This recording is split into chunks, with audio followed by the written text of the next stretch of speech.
he's just got it loaded, and then Yeah, and I then wonder if our little there's notes here. I wonder if there's a clicker. Yeah, or we can just use the forward thing in there. Are you gonna stand? I guess they want us to stand Yeah, here we'll and talk use the mic.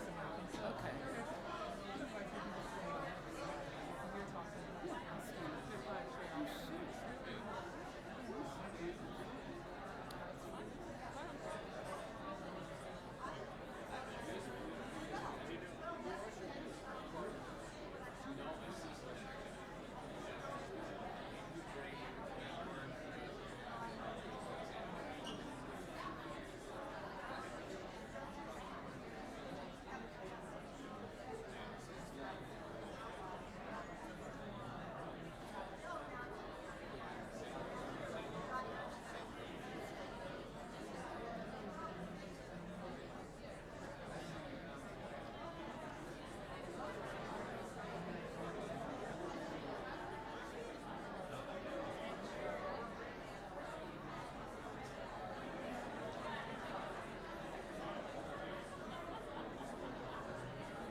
Yeah. Are you on the wireless which wireless? Guessed we couldn't get EID to work. Yeah, EID wasn't working for me either. Hopefully it's fast enough. Yeah. Because there's going to be a live demo with something with Billy or... Oh, is he? Okay. Hopefully it'll be good enough. I don't know, yeah. So... I got to get this going here. Okay. So.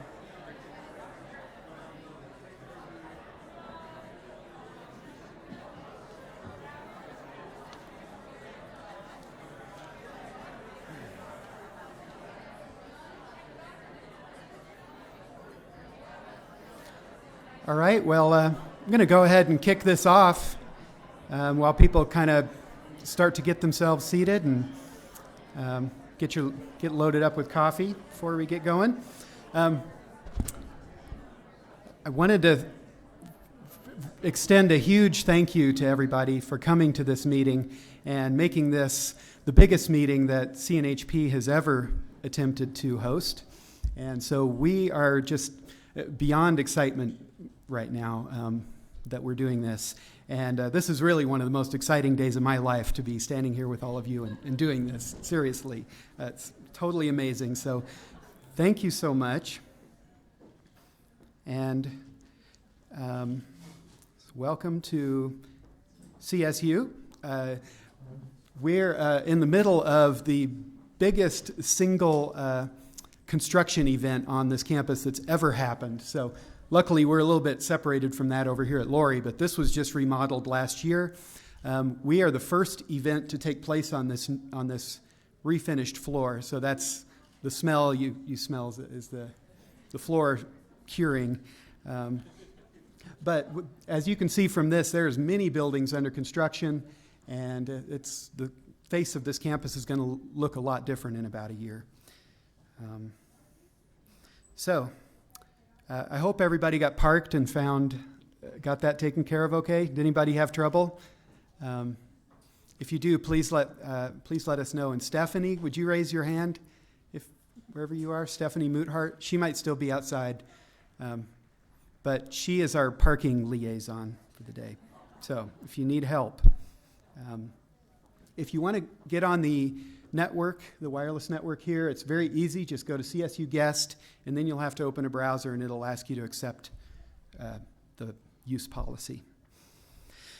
So this year we had a big enough room to have all of the Colorado Natural Heritage Program staff here. So these are us. We're almost all here somewhere and really want to meet you. If you haven't met some of us before, we want to make sure that happens today as much as possible. All of us at CNHP are employees of Colorado State University. We're part of the university. We're right here on campus. We're part of the Warner College of Natural Resources, and you'll hear a little bit more about that from our dean. We're also part of a network of heritage programs that includes 84 programs spanning the Western Hemisphere, and it's in that role that we aggregate the data and kind of make the map of Colorado's rare species and plant communities. And at our program, we take that a lot further and do all kinds of other things that you'll be hearing about today through our partners and in our breakouts, and with whom we and on which we work with many of you. And I'm sorry, I forgot to mention that network is organized through a nonprofit called NatureServe, which is based in Arlington, Virginia. So I wanted to extend a few thanks to our dean, who's been very supportive and helpful to us in doing this meeting. Also our department head, Ken Wilson of the Fish, Wildlife, and Conservation Biology Department. Alan Cox, the former director of the Montana Natural Heritage Program, has done meetings like this in Montana for many years and provided some of the inspiration and guidance for us in doing this. And Lee, who's been my partner in crime in getting this meeting set up. Need to also mention that if you have any trouble with food or need some coffee, or if we're out of something, please tell Lee and she'll take care of that. And Lee, would you raise your hand? She's in the back table by the food. She's our official food liaison today with conference services. And wanted to thank the students that are helping us do this and all of our speakers. We have a lot of them. And really wanted to thank conference services. They have been totally awesome to work with, and especially all of you for coming and joining us today. So the partners meeting that you're here for today is a concept that started in Montana 10 years ago. We decided to give this a try in 2014. At that time, we had about 75 people who joined us for that and 32 organizations. We captured all of that in a audio and video file that you can go onto our website and watch if you want to. And we're going to do the exact same thing here. Today we're streaming this via YouTube, and I'm not sure, but I hope that there are people who couldn't come today joining us via the YouTube link. And we'll have that on our website afterwards too for this meeting. So we've invited the conservation leaders, practitioners, innovators, all of CNHP's partners. And this year we really went big. This is by far the biggest thing we've ever hosted. We've got 141 people who RSVP'd and representing 63 different organizations. I think that might actually be a little bit more looking at how full our tables are here, which is super exciting. Okay, so we're here today to do several things. We're hoping to connect the key members of Colorado's conservation community a little bit better. We're providing a forum for communication across conservation efforts, and we're enhancing our collective effectiveness by networking, breaking down silos, and leveraging our collective resources. We're also going to kind of highlight some successes and important developments with the purpose of inspiring us this afternoon to come up with some innovative solutions to conservation challenges. And we're going to spend some time thinking about priorities that we can address together and how we might make that happen. And we're planning to write up everything from today and provide it to you. We've collected a list of names of everyone who came, and we're going to send that stuff out to you after we get it put together. So those are the main purposes of our meeting. We're also going to celebrate LL Cool J's birthday today. And so this is kind of how things are going to play out today. So this is our kind of basic agenda, and we have several segments of our day today. First, we're going to have presentations through the morning by you. We'll take a little break, actually a big break, 25-minute break, as long as we stay on time. I'm hoping we can stick to our schedules and finish everything up at noon. We'll have a lunch that'll be served here in the Grand Ballroom B.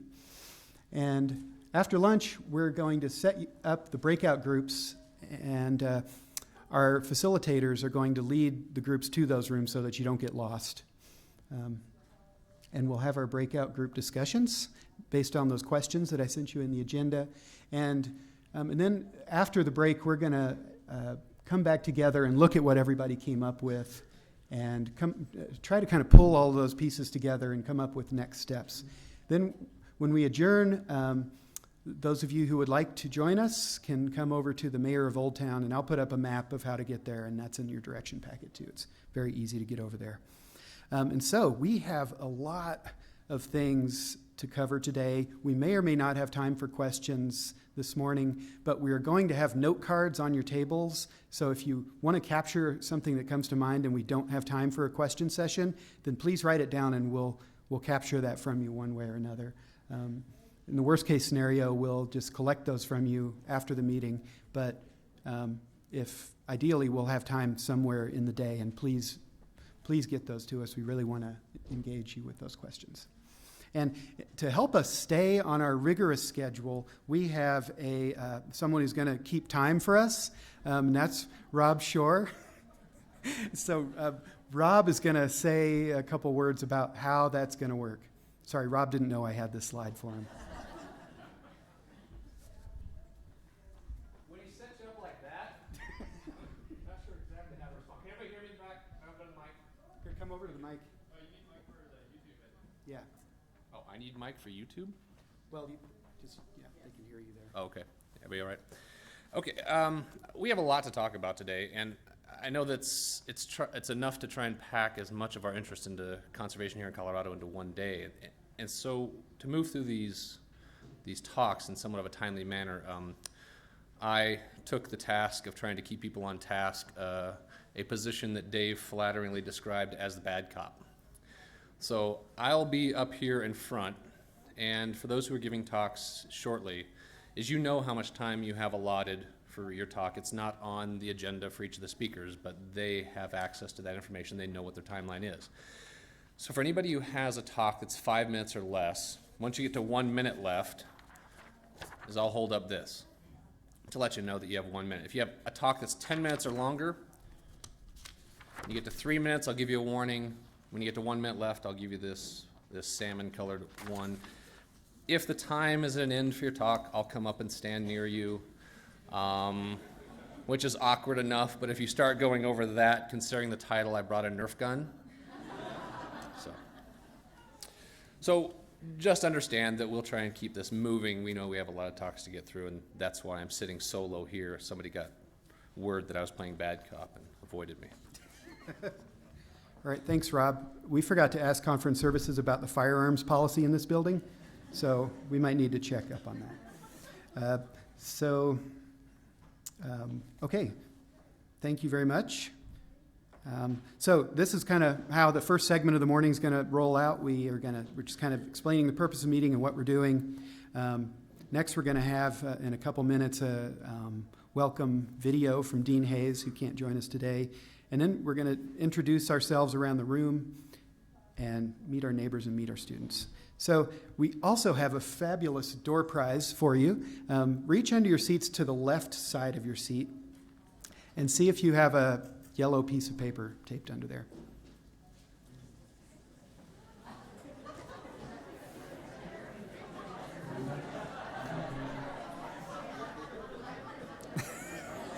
All right, Chris.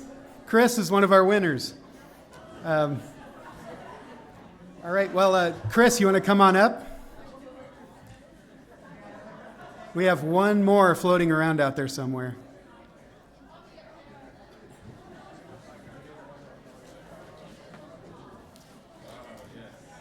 So, here you go, Chris. Thank you very much. Sure. So, Chris has won a newly revised map of the potential conservation areas of Colorado.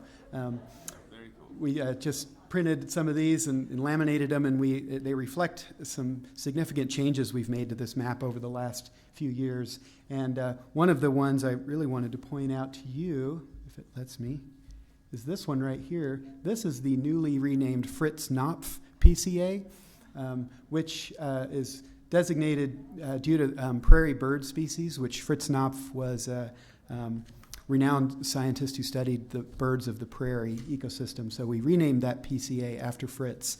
Fritz was a USGS scientist who passed away very recently, and we worked closely with him for many years, so wanted to honor him that way. Who's got the other door prize? It's over here somewhere. You guys, someone, come on up, sir.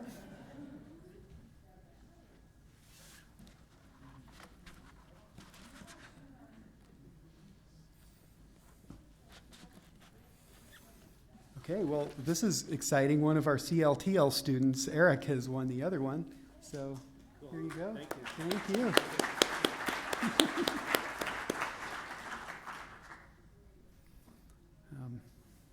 Okay. One sec here.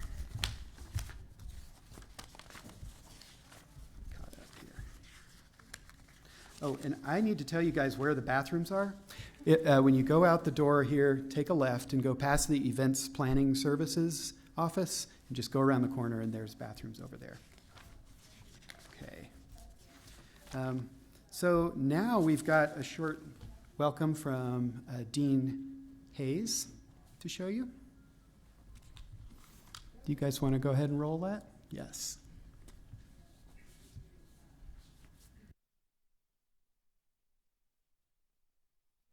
Good morning.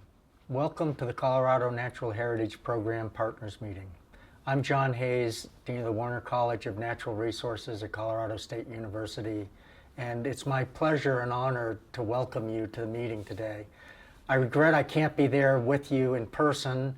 I'm at a meeting actually in Kenya as this is being shown to you, but I know you'll have a great meeting. Warner College of Natural Resources likes to try to be a leader in issues related to the wise use and conservation of our natural resources here in Colorado, across the West, and really across the planet.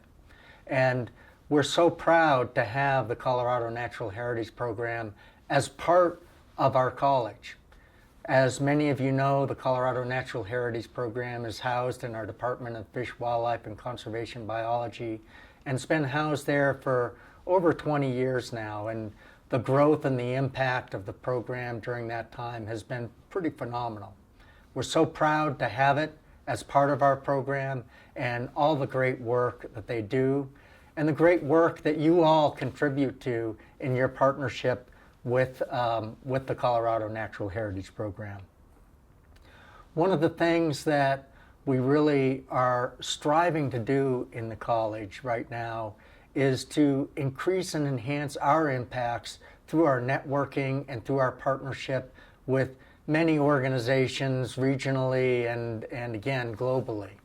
And I see the Colorado Natural Heritage Program and this meeting that you're at today as being a fundamental part of our broader mission as a college to engage with the conservation community and the natural resource practitioners to really advance the practice of activities related to natural resources and conservation in the state and more broadly. So thank you so much for taking the time to participate in this meeting today and for all that you bring to this partnership. I wish I could be with you, and I'll look forward to linking up with you at another time and at another meeting to advance the partnership and the wonderful work that you're doing. And with that, I'll just close by wishing that you have a fantastic meeting.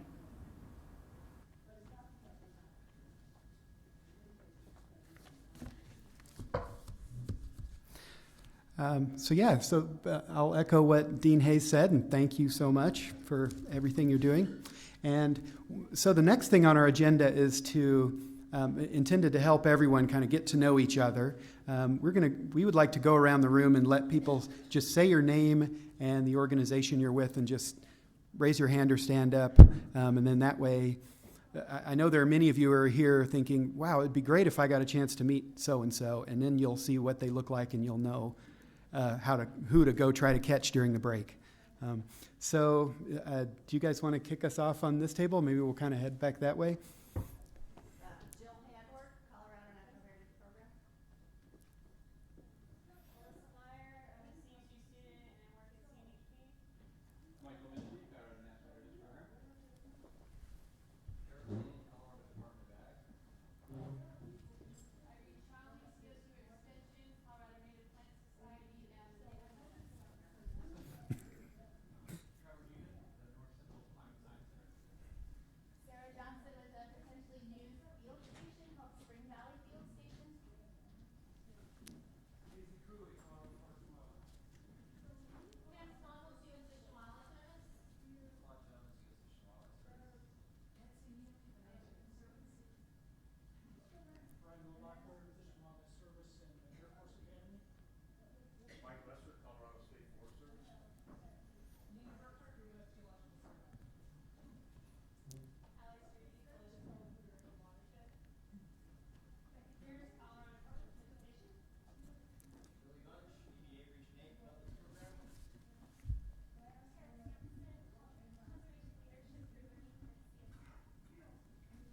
Clark Patrick, Colorado State University. Tina Jackson, Colorado Parks and Wildlife.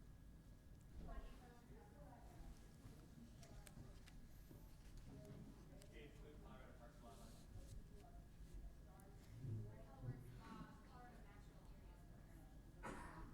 Seth McLean, Colorado Parks and Wildlife. Tom Ressler, Colorado Natural Areas Council. Jessica Smith, Colorado Natural Areas Program. Denise Colbert, Colorado Natural Heritage Program. Kat Rickman, Colorado Natural Heritage Program.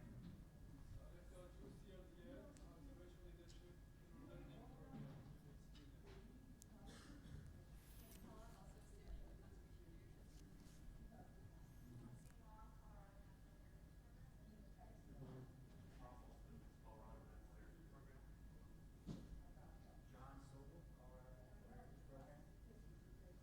Joe Stevens, Colorado Natural Heritage Program. Skylander, Center for Collaborative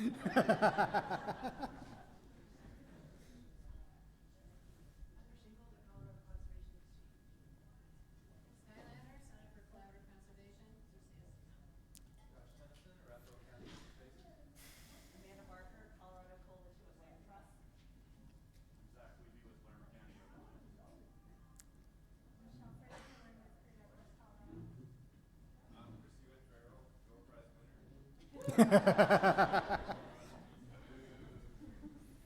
Steve Popovich, U.S. Forest Service, Arapahoe Roosevelt National Forest, and County National Crest. Good morning, Randy Gormley, Rio Grande National Forest. I'm Tyler Johnson, I'm the regional botanist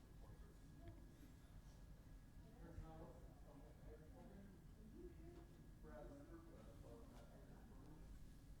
Jennifer Ackerfield, Colorado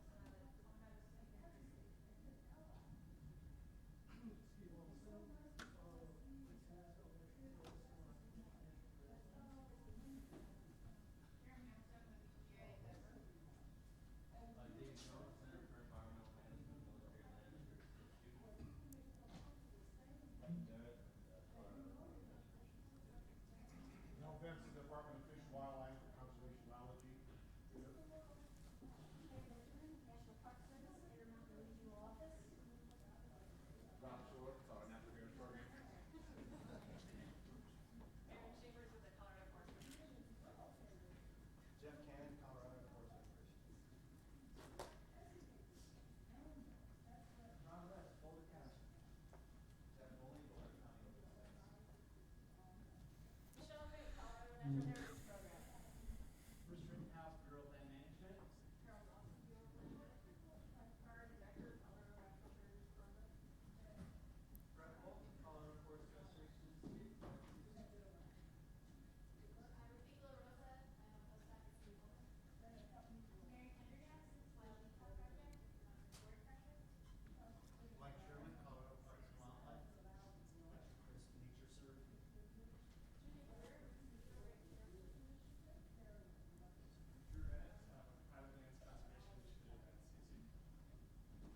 Karen Lee, U.S. Forest Service Regional Resource Information. Kevin Johnson, Southern Rockies Landscape Conservation Cooperative. Frank McCormick, U.S. Forest Service Rocky Mountain Research. Ted Toombs, Environmental Defense Fund. Jennifer Nessa, National Parks and Open Space. Danielle O'Brien, Planetary County Natural Resources. Renee Ramondo, Colorado Natural Heritage Program. Steven Millett, Colorado Natural Heritage Program. John Sanderson, the Nature Conservancy. Tom Bates, Raphael Roosevelt National Forest, Bonnie National Grassland. Ryan Sanchez, Fish and Wildlife Service. Fort Breeze, U.S. Geological Survey. Liz Caldwell, Center for Environmental Management Development. Aaron Seegers, Colorado Natural Heritage Program. Patrick Hickey, Colorado Department of Transportation. Mark Malik, College University, Vice President of Research.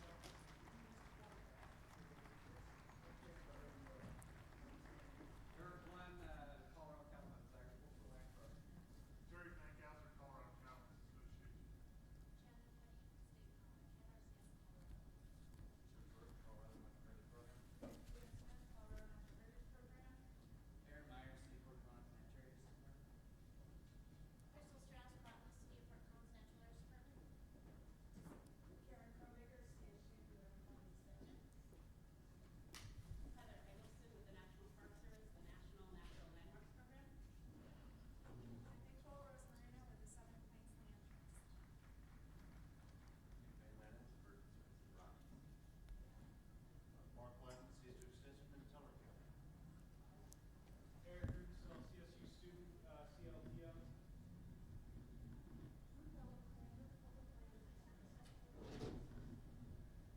Mindy Gottsagen, Colorado State Engineer. Colin Wilson, Colorado State Engineer. Kayla Kapana, Conservation Leadership and Learning Masters. Becky Huff, Thunder Botanic Gardens. Jenny Neal, Denver Botanic Gardens. Susan Scott, Punjabi, Colorado Natural Heritage Program. Cecily Lloyd, Colorado Department of Agriculture and Noxious Weeds Program, and Colorado Native Plant Society. Gianna Mercati, Fremont County Weed Management, Colorado Weed Management Institute. Gabrielle Smith, CNHP. Well, thank you so much. We've got such a great crowd here, and for anyone standing in back, there's seats up here if you want to have a seat or stand in back, whatever you want to do. Okay, so next is just to kind of take a moment to get to know each other. And what we're looking at here is social network topologies, and we talked about this at the last partners meeting, so if you were at that partners meeting, you'll remember doing this. But there's been a lot of interest in understanding social networks, and we've started to understand how closely connected they are to our effectiveness, and how having more connections ourselves makes us better at what we're doing, and that the size of our personal networks and our organizational networks has a huge impact on how much we're able to accomplish. So what we've got here are 3 different types of social networks, each dot representing a person. and lines representing connections to other people. And each one of these is flawed. It's a weak social network because any one given person does not have that many connections within this network. So in social networks like these, it's really difficult to develop communities of practice, save resources, and leverage each other's work. So I'm kind of interested in what our social network in this room looks like. So I thought I'd ask you, how many of you know, see, I should have done this before we just introduced. Now you all know everybody, but how many of you know 5 other people in this room? Raise your hand. That's pretty good. How many of you know 10 others? Oh my gosh. How about 50 others? How many people know 50 people in this room? 50. Okay. Anybody know everybody in this room? The idea here is that through this meeting, we can kind of make a difference and improve our collective effectiveness by adding connections within our networks. So this is what that can look like when we have, this is a very strong network right here. And I think we, just by looking at your show of hands, we're getting close to something like this, which is really exciting. CNHP has been working with all of you for many years, and it was only recently that we kind of started realizing that this bringing together of people and trying to break down silos was another important role that our program can help play. So that's really at the core of why we're doing this. And we know that by working closely with you through these networks that we can really make great things happen. And that's what this afternoon is about, is to figure out what some of those great things are. So in the interest of getting closer to the diagram on the right, I know people tend to have batched into tables of people you know, so you might have to reach across to another table, but take 2 minutes to introduce yourself to someone you don't know around you and just say hi and just learn about that person a little bit. So let's go ahead and start that right now, and we'll do that just for 2 minutes.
Yourself at home.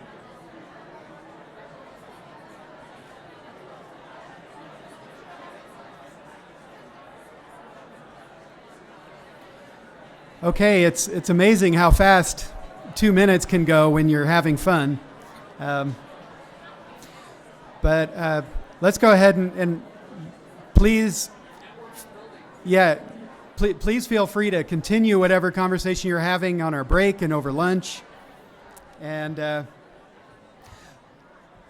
let's go ahead and get back to our program here.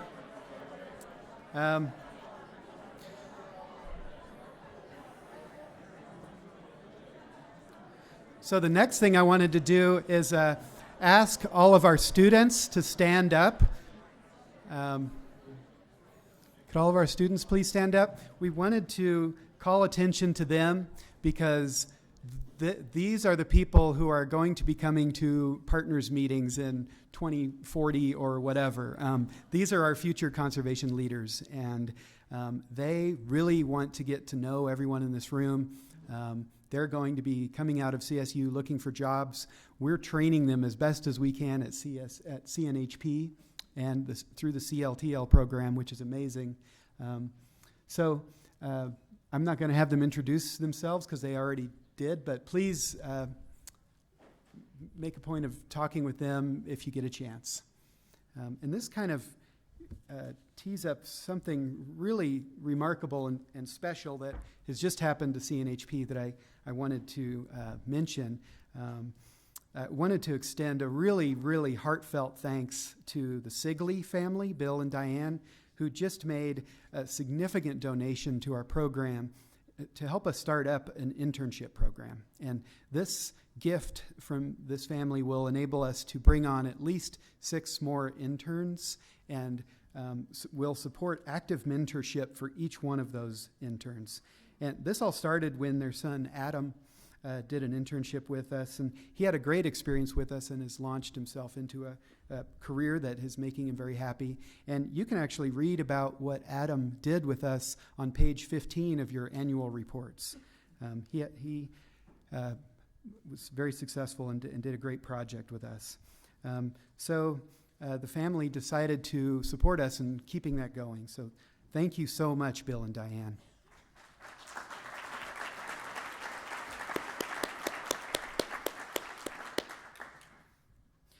So we're going to go. Rob told me that he thought I was probably the biggest problem in sticking to our agenda, and he appears to be right because I've gotten us a little bit behind. But I think we can catch up with Rob's Nerf gun. So let's go ahead and start in on achievements for conservation in 2015. And these are our presentations for this segment of our program. So first up is Eric Glenn and John Sanderson. You guys want to come on up? And Eric is with Colorado Cattlemen's Agricultural Land Trust.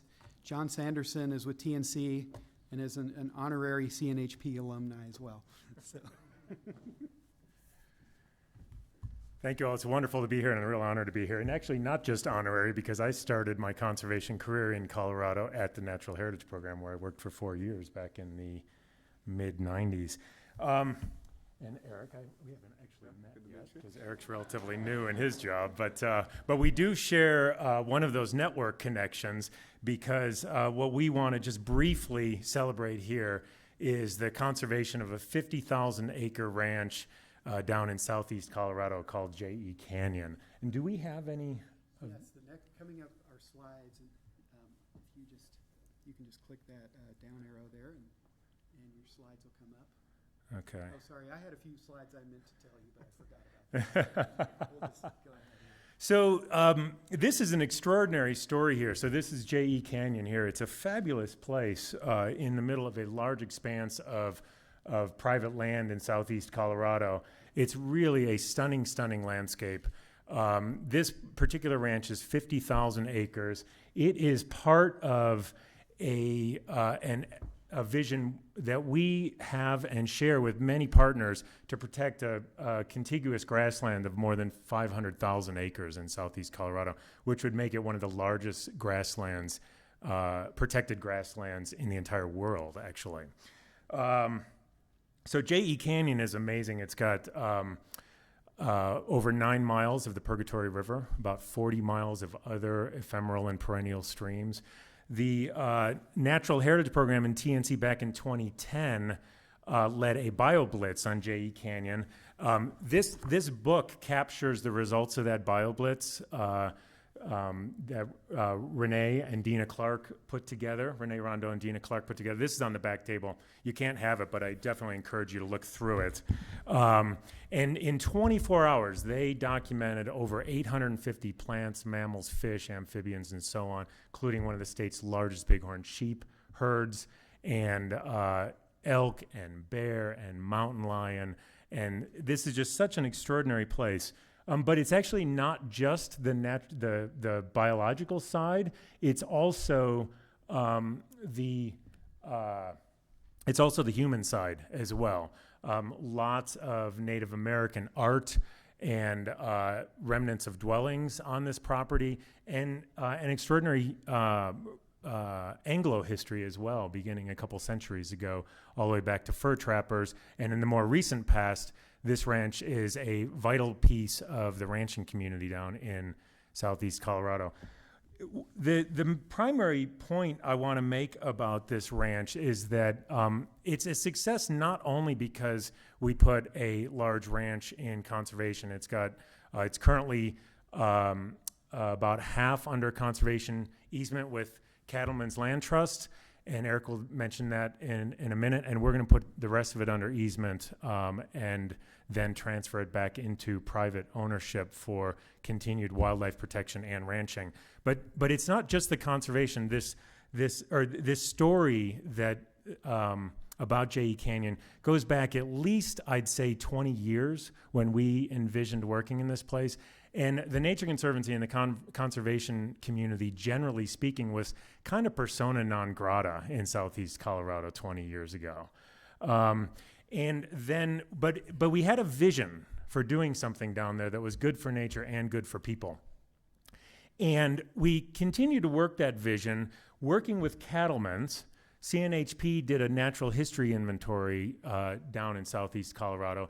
And one thing after another leveraged into finally this extraordinary land protection deal that required not only a vision, but then persistence over many, many years, a huge amount of partnership, the networks that Dave mentioned, and all of this came together over time.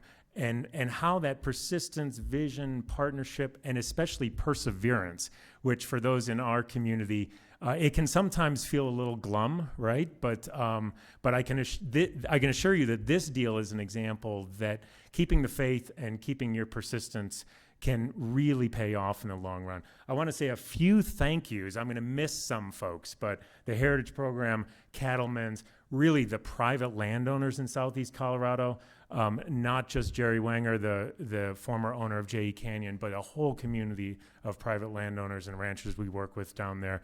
A whole bunch of funders. Parks and Wildlife has been a great partner, Great Outdoors Colorado, and so on. And I know I missed a few folks there, but thank you all for helping to make this happen. It's a great accomplishment. I'll just leave you with the fact that this is a place that is of natural park quality when we think of natural parks. And what's amazing about that is it's been privately managed throughout its history. And that talks to the power of private land owners doing the right thing. And that's the message that we want to talk a lot about throughout the course of the day and throughout the course of the next upcoming year, is the importance and the critical importance of supporting private landowners, because they are doing the right thing by and large, and we need to celebrate that. It's also a story of collaboration, and we're excited to collaborate with the partners to come out with a great outcome to keep this area of Colorado an intact ranching community and promote our rural communities. So with that, I will allow us to stay on time. Thank you.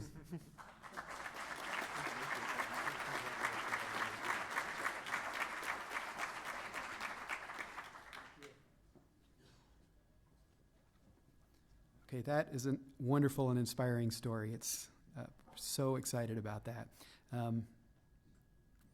It's an amazingly beautiful place. Next up, we have another speaker who's going to tell us about some work that's happening involving private lands. Terry Fankhauser is going to tell us about the Colorado Habitat Exchange.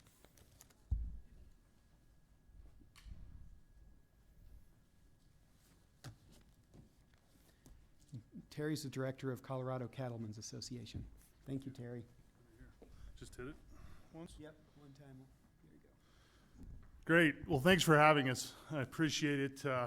We're awful proud of Eric and the Land Trust and the work that they've done, and appreciate the partnerships that they've had throughout time. I'd point out a few people that are involved with the Colorado Habitat Exchange here. Of course, CNHP has helped us on the science side. We very much appreciate that. One thing that the Habitat Exchange is not light on is in-depth science. I know it's been confusing to me for a while, and I think I'm starting to understand it a little bit better. We appreciate BLM. Bruce, I saw you in here. Bruce Rittenhouse with BLM has been actively engaged. I understand we're going to have a bit of a chat next week, Bruce. And you're not coming. Okay, well, good for you. Let me know where you're going to be. We'll meet up later. But and then most importantly, one of the colleagues in the organization that the Cattlemen's Association, as they passed a policy to look throughout the United States and develop a tool that would allow for ecosystem services and landowners to engage in an area that is productive for them, productive for the environment, is the Environmental Defense Fund. And Ted Toombs is in the back of the room. Ted's a colleague. Ted has put probably more work into this than anybody else, and Ted, we appreciate and recognize your effort and EDF's as well. You can see the partners that are involved with this. Partners for Western Conservation is a group that the Cattlemen's Association started, much like the Land Trust, to really be responsible for this type of work. Certainly the state of Colorado is actively involved. Cattlemen's Association, the State Land Board, we've got folks in here from State Land Board. The state itself has been aggressively involved. Parks and Wildlife, and then Environmental Incentives is a group that helped us facilitate some of this. And certainly it's focused, at least at this point in time, on greater sage grouse and working on mitigation or conservation investment with oil and gas or transmission. But the exchange is designed to stand up for a variety of services over time. This is the beginning one, and I think it'll take us a while, but it is designed to do other things. So I'm going to keep clipping right along, but this graphic just really talks about protecting and restoring habitat, purchasing credits for mitigation, which really creates that net conservation benefit, which is built inherently into the exchange and how it makes calculations. This is not current, and the beauty of this exchange in Colorado is it's inherently connected to exchanges in other states that look very similar, if not identical. There are also additional conversations evolving in Utah and Idaho. Certainly Nevada's got an exchange that's beginning to function, as well as Oregon. Wyoming and Colorado are very nearly close to each other, and hopefully we have an exchange agreement signed very shortly. We'll know next week maybe what that looks like. There are three integral parts of this piece, and I think they've started to become circulated fairly broadly, but we have a policy document that outlines how the work of the exchange functions. We have a science document that really includes that habitat quantification tool and how to run those calculations, that model. And then one thing is the agreement. How does Fish and Wildlife Service and hopefully ultimately BLM view the exchange? Are they going to be able to approve the use of that for compensatory mitigation on private land or maybe even federal land at some point in time? The exchange is based on a scientific framework, as I indicated, and a policy framework. That science framework really looks at an arbitrary number, an acre we'll call it, and it looks at the functionality of that acre and what it is currently, and can it be enhanced or will it be degraded depending on if it's an impact or a credit development. The pieces on the right are in the policy manual, and they're inherently important aspects of the exchange. Additionality, we do need to have net conservation benefit. It needs to be durable through time. It needs to be dependable. And the last piece is that net benefit and tracking. We have mitigation ratios. There's a fairly elaborate monitoring and baseline and check-in process that goes throughout the life of that tool. There are 4 orders. I'll leave it to you to talk to Ted about all of that. That's not my strong point, but we work off of a 4th order calculation or 4-order calculation, and you can see what those are, and they probably make a lot of sense to you as you look at those. But it's a simple calculation, which this is not it, but the simple calculation is that it just multiplies those across. Correct, Ted? Yep, good, I learned something. I'm glad after 3.5 years of discussion. The timeline for this exchange is we've secured $500,000 recently that will stand up the exchange administrator. We'll invest $300,000 in conservation certificates. We also have a national SIG grant that'll work in 2 states and begin to invest some of the development of conservation investment as well as the legal aspects of it. And we're currently pending on an additional grant for a couple $1 million to be able to do additional projects in 2 to 3 states.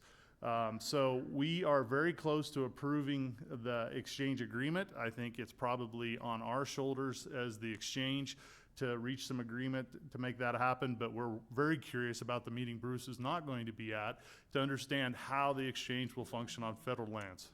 Yeah, but you're not there, Bruce. That's my point. So thank you for your time. Thank you for the invitation. I have to go to a moderated session on black-footed ferret here with Western Governors. So if you have any questions, again, Ted Toombs is the guy to talk to. He knows more than I do about this, so thank you.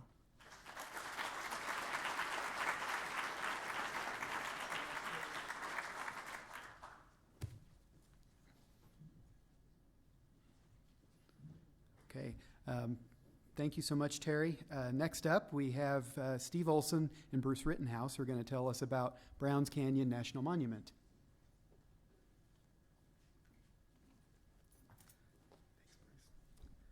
Are there any slides for this?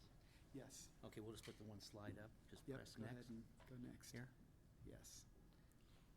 Okay. All right. Well, thank you.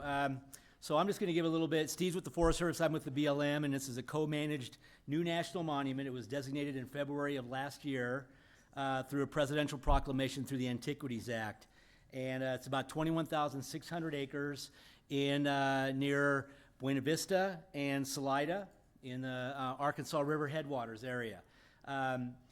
So unlike what you're hearing about what's going on in Oregon with public lands, there are people that support public land management and strengthening those conservation of those public lands. And so, you know, this is not just done by, you know, the president doing it through the Antiquities Act without public input. So efforts to protect this area and increase the protection levels of this area were started back in the 90s by several businesses in the area. So there's a lot of local support, and there are some opponents in the area, but the overwhelming support for this area to be designated was a real key in getting it passed through the Antiquities Act.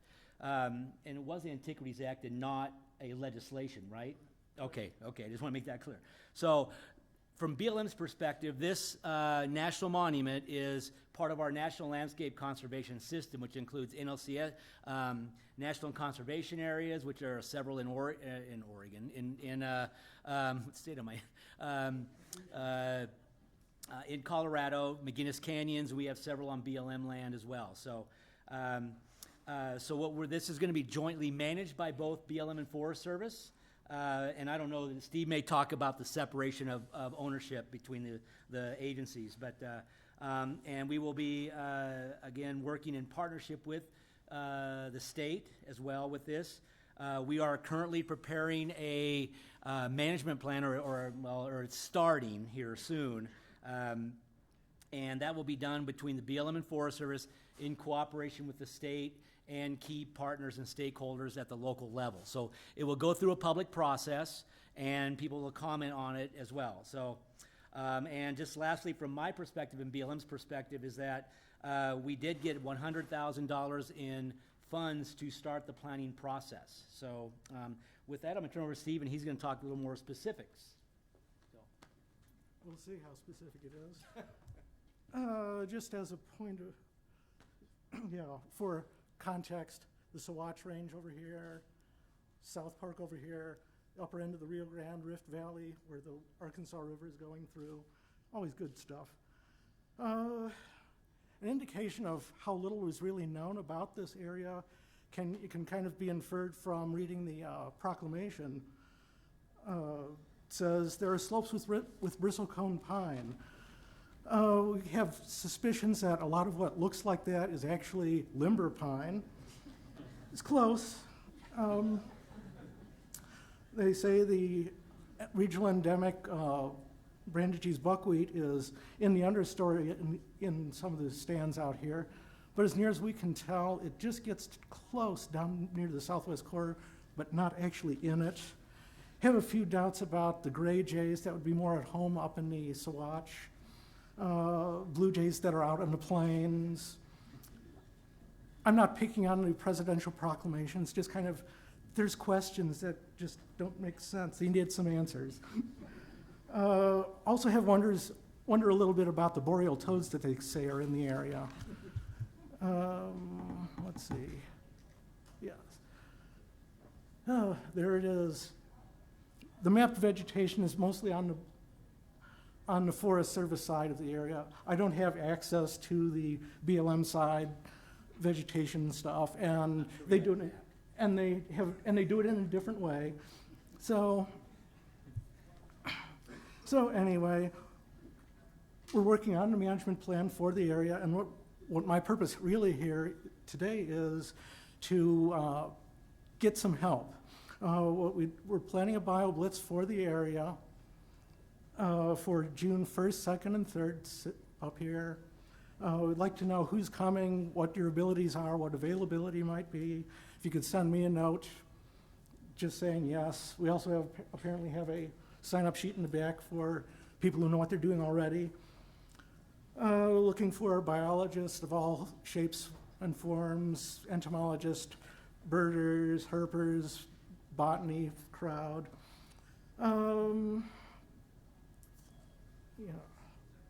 So other than that, the other thing that we should also mention is if this isn't a good time, June 1st, 2nd, 3rd isn't the best time for you, or you're a group that you deal with, we're also planning a second event, August 23rd, 24th, and 25th. Hopefully that's after the rafting season is over with and before school gets back in session. So other than that, let me know what you have. Free rafting? It's possible. It depends on what the river does. So anyway, anything else? I'm around.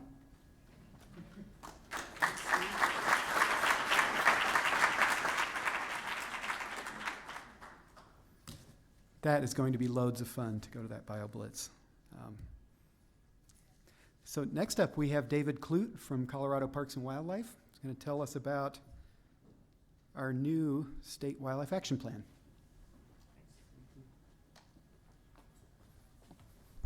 Kind of short here. Good morning. Once again, I'm Dave Clute. I'm the Species Conservation Unit Supervisor with Colorado Parks and Wildlife. Excited to be here today to tell you about Colorado's State Wildlife Action Plan. This is the revision of the first Wildlife Action Plan. This is a required 10-year revision.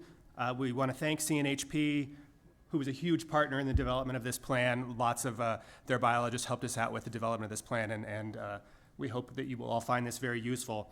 Development of this plan was led by Colorado Parks and Wildlife, but it's certainly intended to be a plan for all of Colorado, and we hope many of you will take a look at this plan and the priorities set forth here and use that to direct your actions as well. So there's some basic tenets of the State Wildlife Action Plan and state wildlife grants. State wildlife action plans are required of state wildlife agencies to receive state wildlife grant funding from the U.S. Fish and Wildlife Service. Goals are to develop clear and compelling conservation goals, establish prioritized frameworks for rare and imperiled species, and identify important conservation areas, and importantly, support conservation efforts to preclude the need for listing under the Endangered Species Act. But I think more importantly is to help keep common species common so we don't ever reach that point of needing to list species. And then also to engage public and all the partners that are here in this room in wildlife conservation. Some highlights of the changes through this revision. We wanted to make this more specific and more useful. So this is something that we can look towards for specific actions. Further prioritize, true conservation priorities. Provide more descriptive narratives for threats and conservation actions for the species of greatest conservation need. You might hear us refer to SGCN. That's what those are, the species of greatest conservation need. And that's kind of what drives this and those habitats that they use. Also to utilize a standard taxonomy or standardized vocabulary for threats and actions. So when we talk about different threats and different conservation actions for this whole suite of species we're looking at, we can put those into a common vocabulary and move those conservation actions forward. We're also excited about the inclusion of plants in this revision, which was a great addition. Another required element, which is very necessary and very timely, is a climate change vulnerability analysis, and we'll be talking about that in some of the breakout sessions today. And then also identification of conservation opportunity areas. So this is the list of the Tier 1 species of greatest conservation need. There's 2 tiers, Tier 1 and Tier 2. These are the species which we think are most imperiled and most in need of current conservation action. If you're familiar with the first plan, you'll recognize that this is a much shorter list. Not that those other species don't require conservation actions, but we really wanted to focus our conservation actions on these most imperiled, most important species. We're certainly looking at all of the species, Tier 1 and Tier 2, how they relate to other species and other habitats in Colorado, but these are the species that are really directing our conservation actions. So looking at these different taxonomic groups of species, we identified these various threats to the species of greatest conservation need, and this is where that standardized taxonomy really came in handy, so we could lump these together and look at kind of commonalities across these different taxa. You can see lack of knowledge is a really big threat, and I think that's true of so many species. We simply don't have enough information to move conservation actions forward. So I know many of you work on that aspect of conservation. So getting more knowledge so we can look at things like natural system modification and invasive species, things like that, and figure out conservation actions we can do to address those problems. So here we have sort of that standardized taxonomy again of actions to address those threats. Research and monitoring obviously is a big important thing to address lack of knowledge. All of these collections of actions help us to provide guidance on what to do. They help us with planning internally, help us with developing budgets, how do we spend money to address these actions, and they also help us with partnership development. How can we work with all of you out there that have expertise, access to lands, access to other resources? How can we all pool our resources to address these threats? So here are some of the kind of the additions to this revision that we're excited about. The inclusion of rare plants. There's a rare plant addendum included in this revision of the State Wildlife Action Plan. Very exciting to have that information to, again, help us identify conservation opportunities and actions to address threats to these species. Again, this was, CNHP was a great partner in developing this, and the Colorado Natural Areas Program, and many of you with expertise on rare plants. So, yeah, we're excited to have that as an element. We also have some spatial prioritization tools. Here's a list or a map of aquatic priority watersheds. This certainly isn't the only places we'll be looking at doing conservation actions, but this helps us to direct our actions to those areas where we might get the biggest bang for our buck or have the most opportunities to really address aquatic priorities. And there's lots of spatial prioritization tools included in the plan. We also have information to help us with monitoring and evaluation. So, how do we move the conservation needle forward? So, how can, once we're implementing elements of this plan, how can we monitor progress towards our goals? Again, CNHP and the Nature Conservancy developed this scorecard, and we'll be using this to track our actions as we move this plan forward over the next several years. In terms of process, the document has been reviewed and recommended for approval by the Fish and Wildlife Service Review Committee. That was reviewed by U.S. Fish and Wildlife Service Region 6, and then a group of partners in Nebraska helped with that review, and they recommended that for approval. It's currently now being reviewed by the national office, and we expect to get final approval from Director Ash sometime in spring of 2016. So we're excited to have that. One other thing I wanted to mention is some potential exciting opportunities for increased funding to address the priorities identified in state wildlife action plans. The Association of Fish and Wildlife Agencies has recently developed a blue ribbon panel to address federal legislation to improve funding for, again, the priorities identified in state wildlife action plans. That's a really, high level, trying to get some action taken in Congress to provide funding needed to address these kinds of plans. It's being spearheaded by the founder of Bass Pro Shops and a former Wyoming governor. So, really high-level folks up there trying to get more funds for implementing these state wildlife action plans. So we're excited to see that move forward and hopefully have some very significant funding to help implement these plans in the future. Probably not a lot of time for questions, but find me afterwards if you do have any questions. Again, many of you participated in the development of this plan, and we thank you for that. So it will be very exciting to see this published.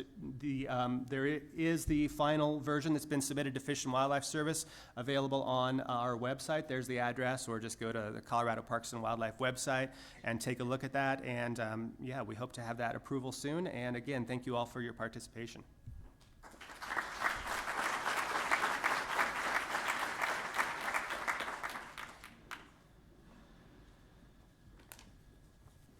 Thank you so much, David.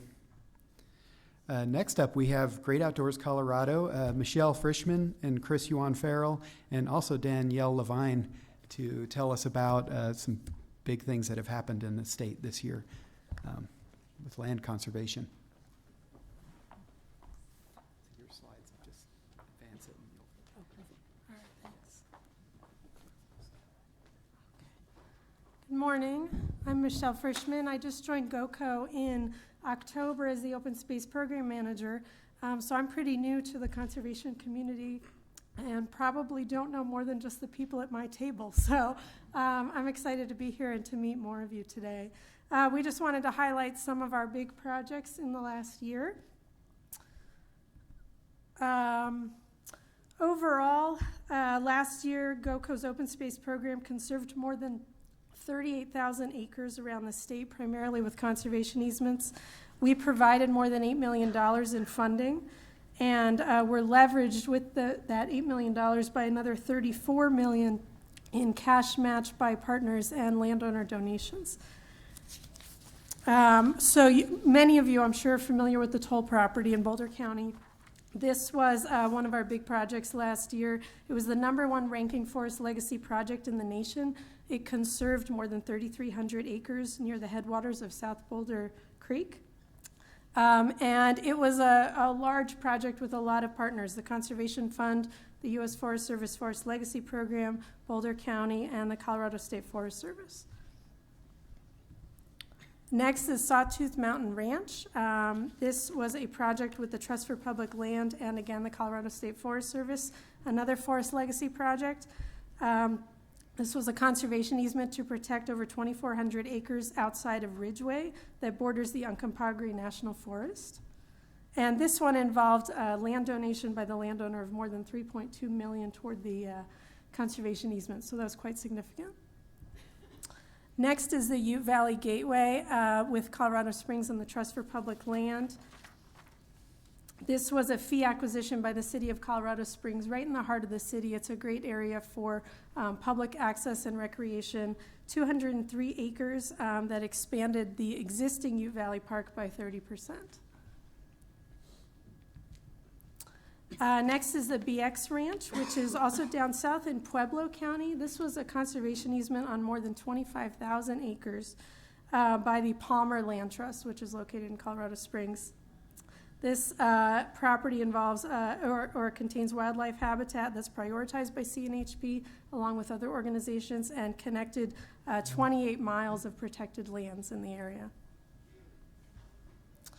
And lastly, there are just two projects that our board just awarded funding for in December, and we wanted to highlight those because we're here at CSU. These projects were in Larimer County.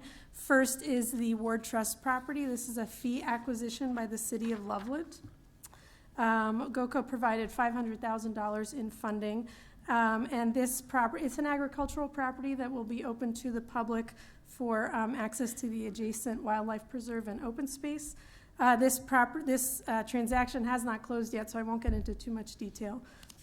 And then lastly is the Horsetooth Mountain expansion by Larimer County. This is another fee acquisition. GOCO, this was our largest grant in our last round of $1 million to Larimer County to purchase this property adjacent to the open space to expand it. And Danielle from Larimer County will tell you more about that.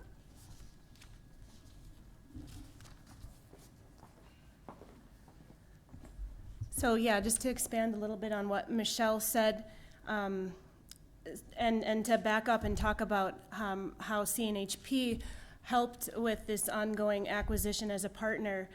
In 2004, Larimer County hired CNHP, and CNHP came out and looked at the best potential areas for conservation in Larimer County.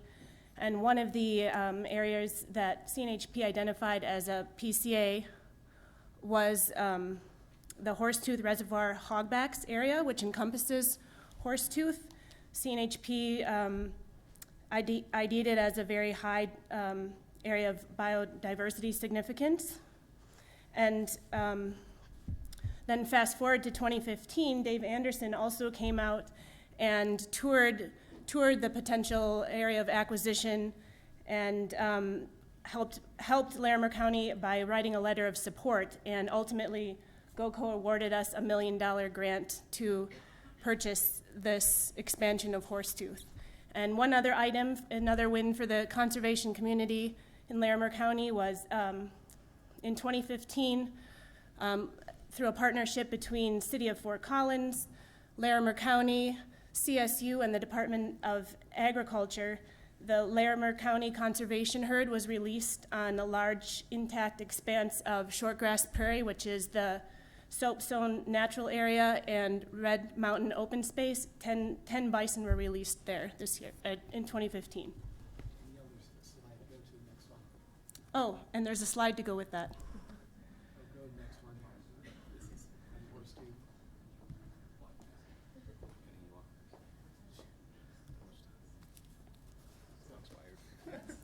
Well, thank you all so much.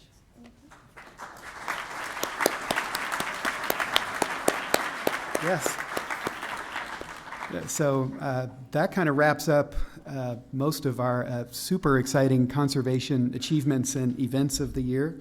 Oh, I forgot. There's also bison in my freezer. And I also wanted to just see a show of hands of who saw Stinky. Yeah, okay, good. Yeah, I didn't get to see Stinky, but just a nod to our friends at Denver Botanic Gardens. So that was a big deal, really big deal, flower-wise. Okay, so let's see, we're doing pretty well here. Only slightly behind. I think we'll get caught up. I'm really excited to see Provost Miranda has arrived here with us. So, would you want to? I have you after the next segment because I didn't know if you kind of at the end here. You can go first if you like. It's totally up to you. Okay, so it's a tremendous honor to have Provost Miranda here with us, who's going to say a few words of welcome to you. Yeah, I just wanted to say hi to everybody, welcome you to Colorado State. Thank you all for being here today, and thank you all for partnering so effectively with our Colorado Natural Heritage Program here at CSU. It's really, the program is an example of how Colorado State tries to, exemplify and embody our land grant mission of reaching out to the community, to the state, to the region, and really globally, and try to do more than just study problems, but try to help solve problems. We can't solve problems here at the university very effectively by sitting in our offices. We need to get out and partner and work with the people that really can help us address some of the big challenges. And as we all know, there aren't bigger challenges than our environment and our all of the issues related to the problems that are presented by how we are affecting the environment, how the environment is being affected by exogenous variables as well. These are the biggest problems on the planet. Maybe they are the planet, in fact. And so you all know this much better than I do. And so our ability to use programs and units like CNHP to help take whatever assets we do have at the university and partner effectively with all of you to actually get some things done is tremendous. And when we look to programs like this and look to our inventory of how we engage around the state, how we engage with the public, how we engage with the state of Colorado, and far beyond. We know that working with our partners and working with all of you is so important. And I'm delighted to see the room is full today, that there's no doubt that's testament to all of the enthusiasm and energy that you all bring to this partnership as well. So I want to thank you all for coming. Thank David for inviting me to say hi. And I don't want to take up too much time, and I know you have a lot of important work and presentations and networking to do throughout the rest of the day. So thanks very much. If anyone has a quick question, I'm happy to answer it, but otherwise I'll get out of your way. David? Anybody? All right, thanks a lot.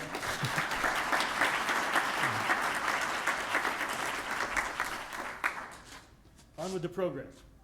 Thank you so much.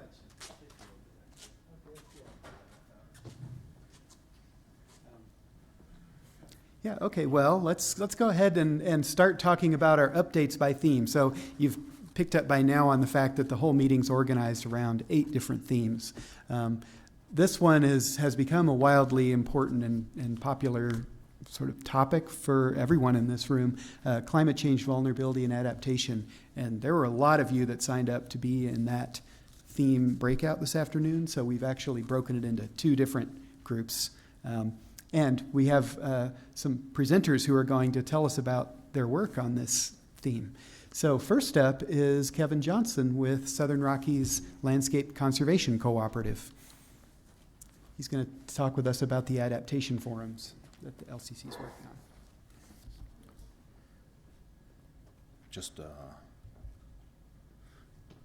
All right, Dave said I had 4 minutes, so make sure your seat backs and table trays are in their upright and locked positions, seat belts securely fastened, and hang on. So what I would like to do is just inform you of a couple of efforts that our partnership is exploring and implementing across the landscape, and I guess give you an opportunity in the future to engage in these efforts and understand what we're trying to do, and I'm here to try and understand what you're trying to do, make those connections and that networking that Dave talked about earlier. So just to give you an idea of our geography that we try and cover, and in you can see in Colorado, it's pretty much the Rocky Mountain front westward. And so that's just our geography where we tend to focus. Inside of that, we've identified some watersheds that we are placing additional emphasis on.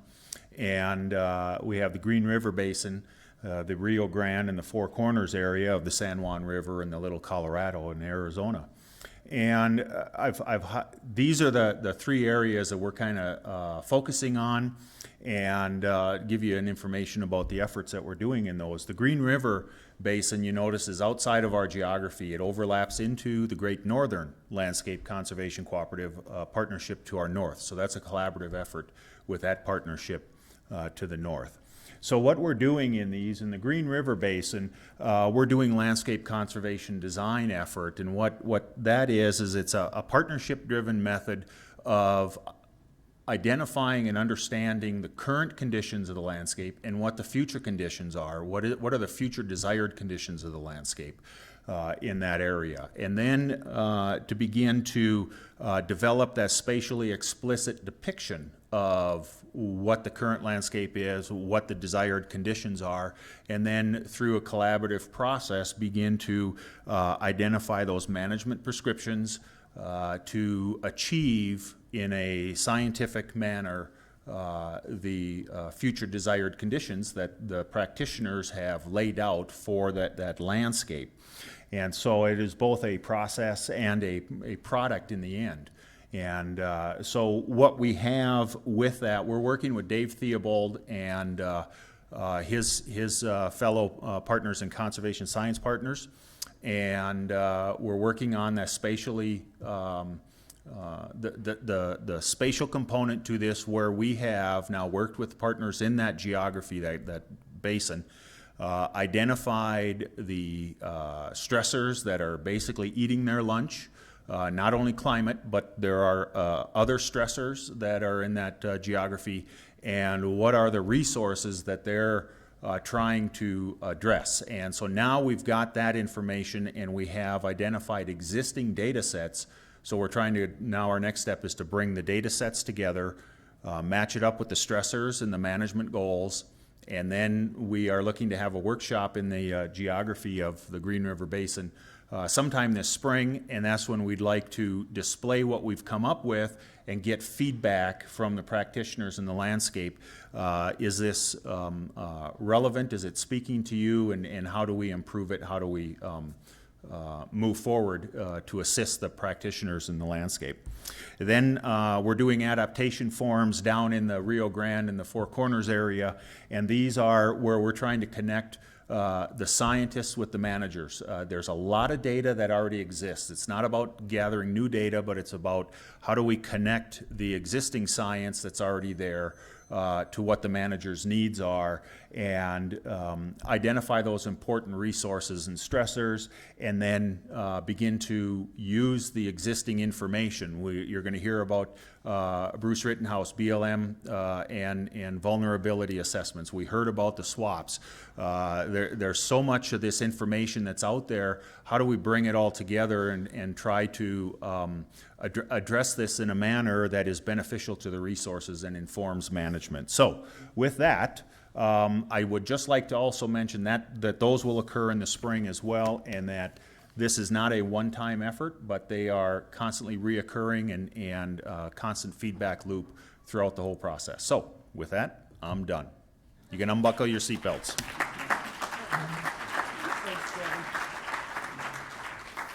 That was impressive. He did a lot better job staying on time than I did. All right, so next up is Bruce Rittenhouse with BLM.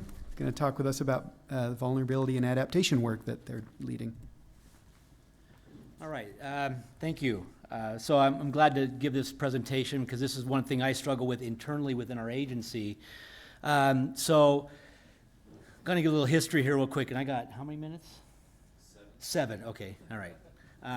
So back in 2011, our state director asked our natural resources branch to do a climate change strategy. And it's like, well, what does that mean? And so initially there was another person that was involved in this that was the lead, and then that person left and it got put onto my plate. And so when I'm not dealing with climate change, I'm dealing with horses or some other things. So, so as we started delving into this climate change strategy and what it meant, what we were looking at was we needed to really focus on climate change adaptation. And about that time, there's been a surge of literature about climate adaptation and climate vulnerability assessments. And so what we wanted to look at specifically was to address climate change. And what we were getting from projects from our field offices were these things about, well, we want to go out and we want $50,000 to go out and put air quality or air temperature devices out on the ground, or we want to do stream gauge monitoring. It's like, that stuff is done by other agencies, and we don't need to do that stuff. We can get that information from other agencies, EPA and USGS and so on. So we really focused on, that was kind of a shift, and then to focus on the adaptation part and look at how climate change and how it will affect our resources. So I might flip back to the next, or go up to the next slide. So the document that was one of those aha moments for me was the Glick et al. Paper, Scanning the Conservation Horizon, about vulnerability assessments. And if you have not read that document, that is a seminal piece in the climate change literature to read by Glick et al. Out of National Wildlife Federation. So that discusses the importance of vulnerability assessments, and again, because really if you're going to look at doing adaptation for climate change, you really need to understand what is vulnerable and why. Okay, so so that is a key document there. And so I'll go back to the previous slide. We'll come back to that one in a minute. That discussed these vulnerabilities, how to do them. And so, as I started looking at this was I thought we could do this internally within BLM. And there was like a meeting, I'll put the blame on Renee. and indirectly Betsy Neely and maybe even a little bit with John Sanderson in the back there regarding a meeting that we had about 3 years ago or so back in our BLM office talking about this. And so along with, and I use Betsy as an example because in the Gunnison Basin, they were doing something specifically to that Gunnison Basin and doing these vulnerability assessments, and then now have gone on and we've done adaptation strategies, and so that's for another talk. So, and maybe, I don't think you're gonna be talking about that next, you're talking about other things, so, you know, so initially I thought we could do this internally with our staff, but our staff is running around doing so many things that I really needed to have somebody else do this work.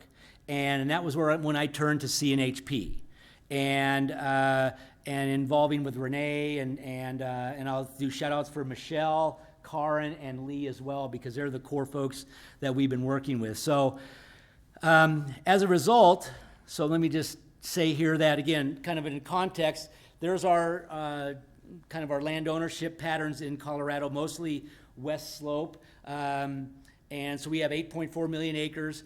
So what we decided to do is through some negotiation again and the amount of funding that we received, and this all boiled down to about funding. I would love to have another 75 animals and maybe about another couple hundred plant species, and maybe even a few more ecosystems, but it boiled down to how much funding I could get.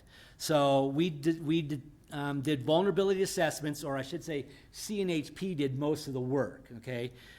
We were just kind of reviewers, BLM were reviewers, but the four folks I mentioned, they were the ones doing most of the work. So we did 22 ecosystem types, both aquatic and terrestrial, of those that are relatively important to BLM management. Pinyon juniper, sagebrush ecosystems, and a few others, and some of the conifer ones. So with that, and then we looked at the 36 animal species are threatened and endangered species that occur on BLM lands, and then we did 62 plant species. And the animals were also our special status species as well, the ones that we have management concern for, that are not listed under ESA. Same with the plants, it was listed plant species and those that are on our sensitive species and special status species list here in Colorado. So again, this slide is vulnerability leads to adaptation, and so we're in the process now. We have actually finished I'll say CNHP has actually finished the vulnerability with our blessing is now posted on their website. So to really now we're at a level of where we are starting to plan adaptation strategies for key resources that BLM has a major responsibility for, and to, again, looking at what can we do to ameliorate the effects of climate change on our public lands and BLM.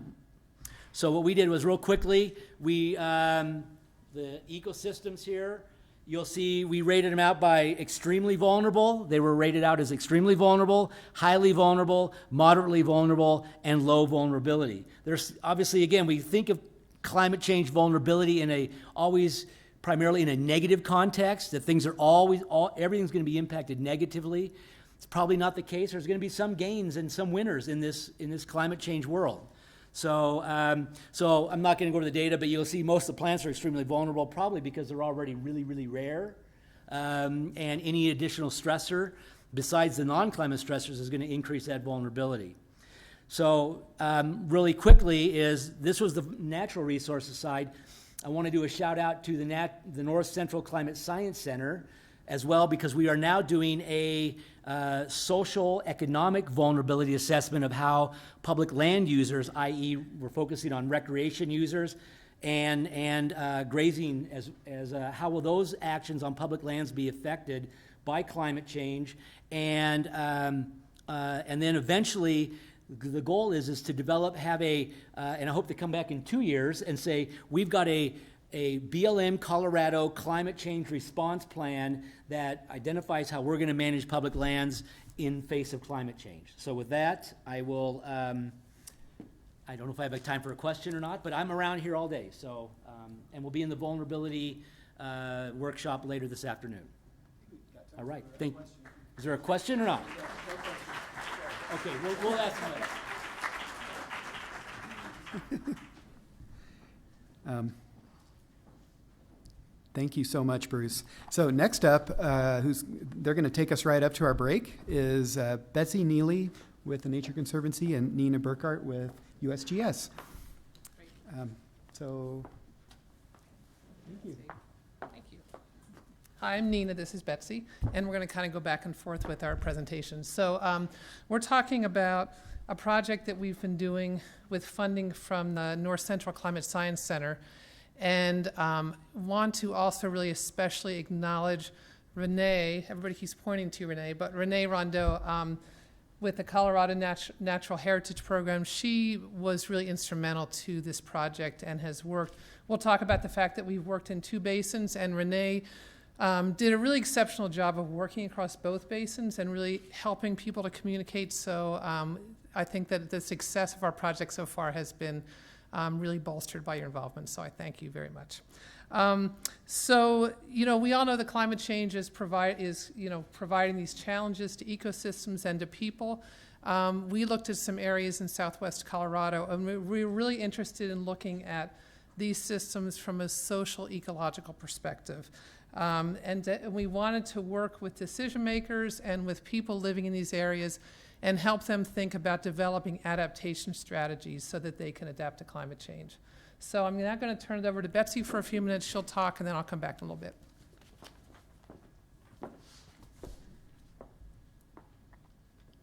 One of the unique aspects of this project is that we're really focused on this intersection between the climate, the social, and the ecological systems.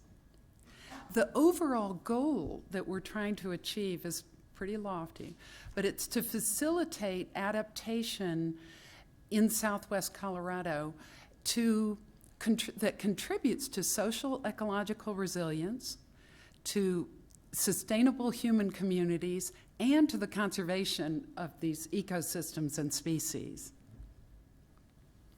The key question that we're trying to ask is, how can we help people and nature adapt in the face of an uncertain future? And so we've developed an adaptation framework that we're using and we're also applying it along the way. And we're trying to address 4 key objectives. First, to better understand what's happening with the vulnerability of both the social systems and the ecological systems, and then to help inform strategy development to develop climate scenarios as well as ecological models to help us understand what's happening in these systems and what the threats are. And then I consider it a key prize or a key component of the whole project is to develop these actionable adaptation strategies that we can apply at the landscape level. And then finally, Nina's going to help us, and the social scientists are helping us better understand the institutional context so we can ensure that these adaptation strategies are successful. The study area is southwestern Colorado. It consists of the Upper Gunnison River Basin and the whole San Juan's Basin and mountains. So it's a large study area, and it consists of largely federal lands managed by the Forest Service in green, BLM, and the National Park Service, and other number of state lands, and a smaller amount of private lands. The key livelihoods in this area are ranching and agriculture, tourism, recreation, and down in the San Juan's energy development. And all of these livelihoods are threatened with this ongoing and future climate change. So we used a stakeholder process to help us understand what to focus on in the project. We couldn't tackle all of the systems that occur in that area. And so in the San Juans, Marcy Bidwell of Mountain Studies Institute, working with Renee and others, identified the pinyon juniper woodlands and seeps and springs down in the bottom to focus on in that area. The stakeholders really decided what was most important, both for social reasons and ecological importance. And in the Gunnison Basin, we worked with the informal Gunnison Climate Working Group, a suite of about 17 partners working together to prepare for change. And this group decided that the most important landscapes to focus on right now are the sagebrush landscape and spruce fir, both of which encompass about 1 million acres.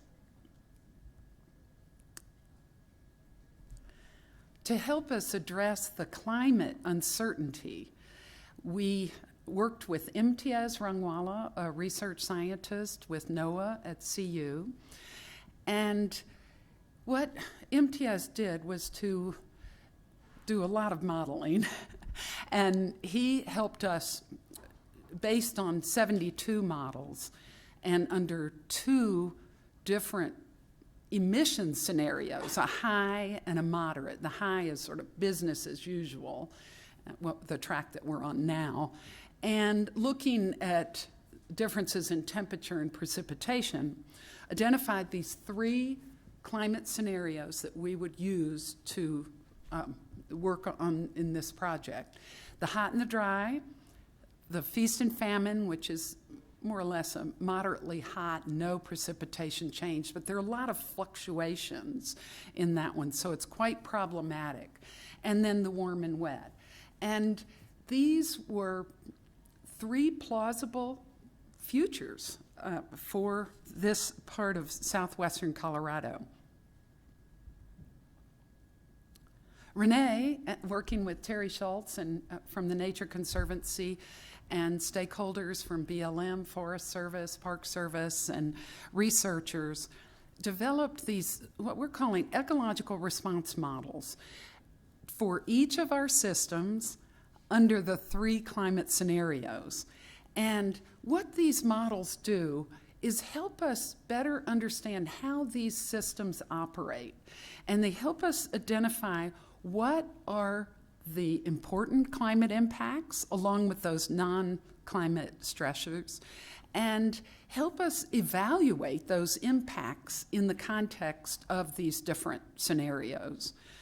And the green bubbles represent the ecosystem states. So in the upper right, you have lower elevation sagebrush or Wyoming sagebrush. We're particularly concerned about that type in the feast and famine scenario because the scientists believe that we'll see more fires due to the high fluctuation in precipitation and temperatures. And that might lead to an uncharacteristic or a novel ecosystem dominated by non-native grasslands. So this really sets the framework for this project. And now Nina is going to talk about the social science work and our climate adaptation workshops. Great. I see our timekeeper's gone, so you're in trouble. We can do anything. Okay, so Betsy mentioned a few slides back that there were the 3 scenarios. There was the hot and dry, the warm and wet, and the feast and famine. So what we did then is that Renee and others, Marcy, Betsy was part of this, a big group of people worked together and they wrote 3 narrative scenarios. And so each of those scenarios, there was a set for the San Juans and there was a set for the Gunnison. And each of those scenarios really represented plausible futures about 20 years out. And I actually have copies of them with me. I could do a reading. No, I'm just kidding. But I have them with me. So if any of you want to catch up with me and want to look at them, I'm real happy to share them with you. There's nothing proprietary about them. But so we came up with these narrative scenarios. We had lots of outside expert review and really worked hard to make sure that what we were presenting to people was plausible, scientifically sound, and was going to be helpful for people to think about the effects of some of these scenarios.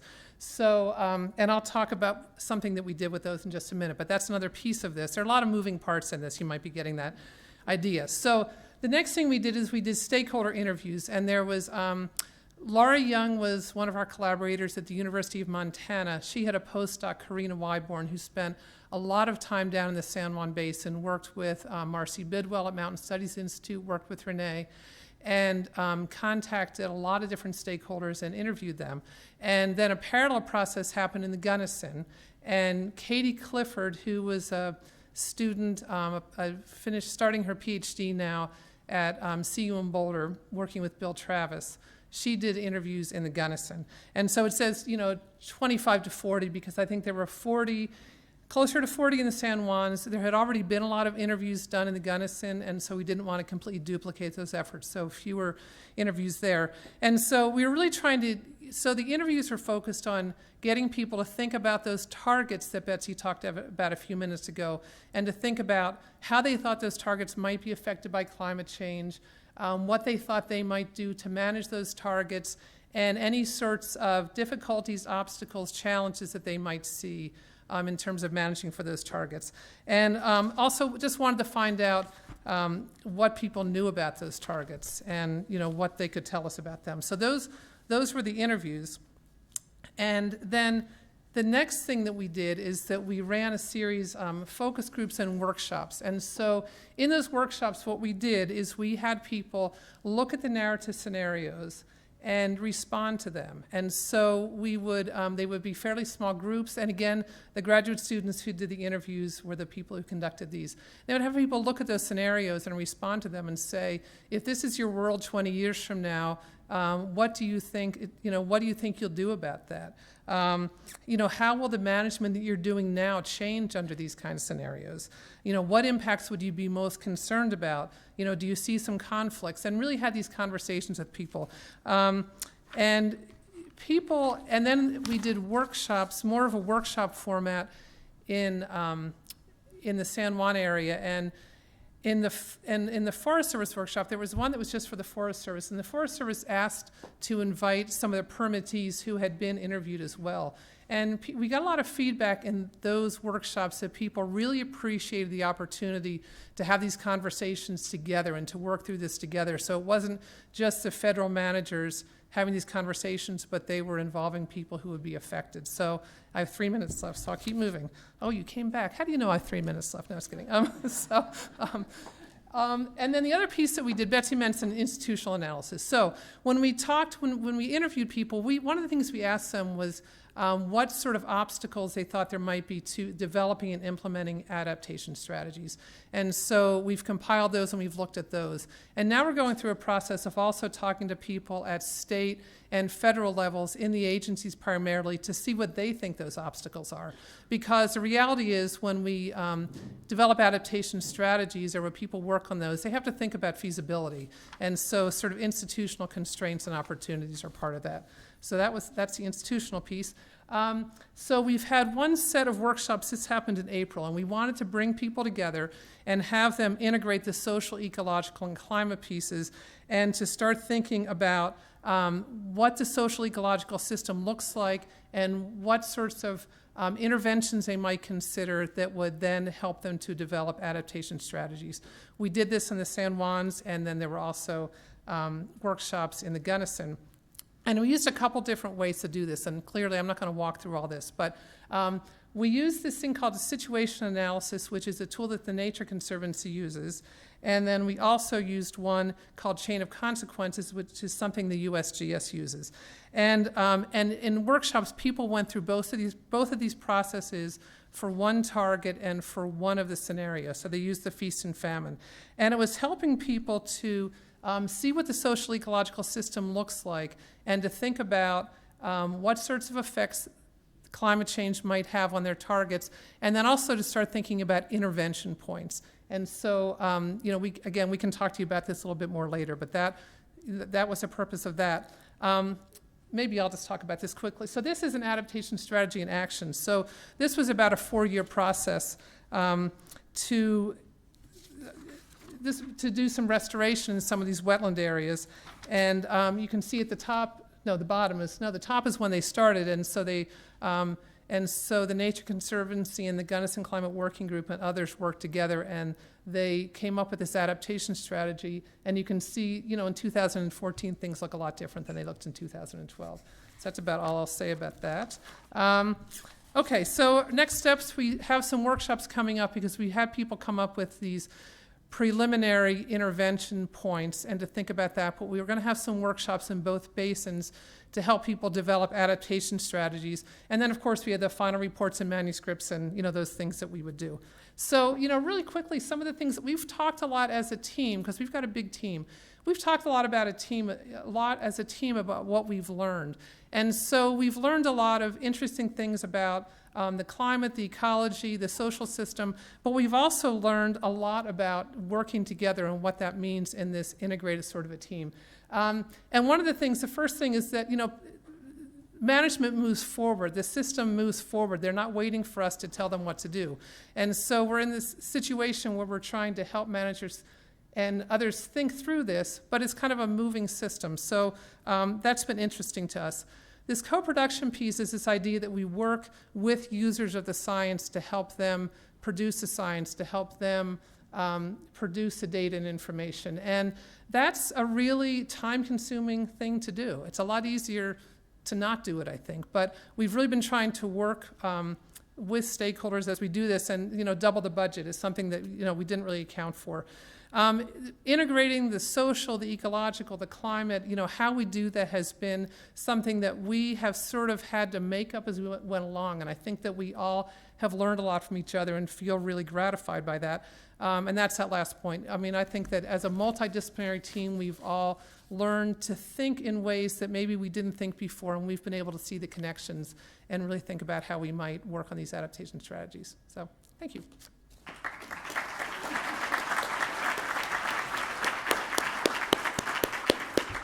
Thank you so much, Nina and Betsy. I just love this project. I've shown images of these wetland restorations to lots of students and at other conferences, and it sort of takes that despair out of our feelings about climate change when you can show that we're adapting for climate change, but we're also doing something that really benefits watersheds and benefits creates real measurable benefits to people and helps restore water tables. And I think people see this and they just love it. They just realize that there is hope. And I think the same goes for the other climate work that's happening with the SWAP and that BLM is leading. So this has really been inspirational. Thank you all for those wonderful presentations so far. We're about back on time here for things. So I think we should go ahead and take our 25-minute break. There's food back there. There's supposed to be gluten-free things. I'm not. Hopefully we have those clearly labeled for people who are gluten intolerant. And so yeah, we will reconvene at 11:10 and finish up a few more presentations and then have lunch. So thank you so much.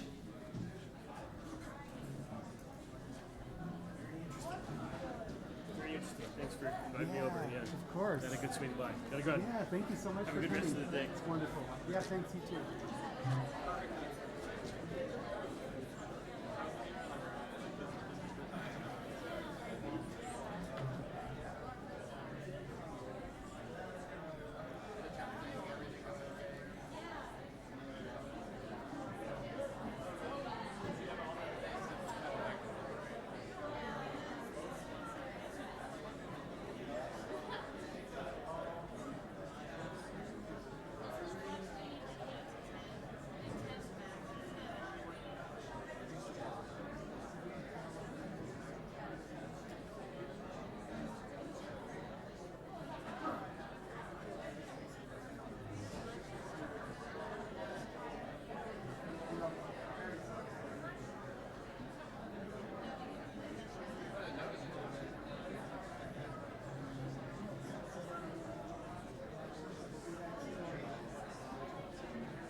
put a sticky on those?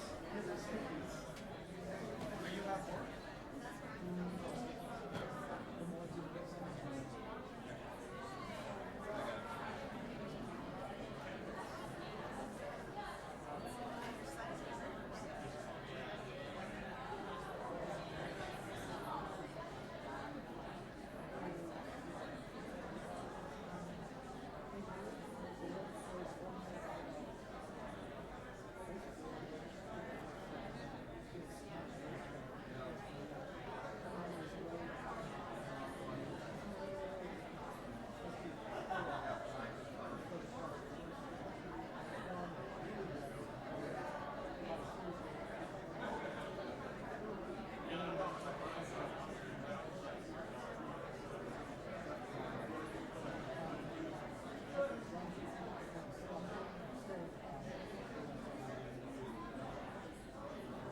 I'm sure she doesn't care, but she should. She should at least care about the folks that. I know.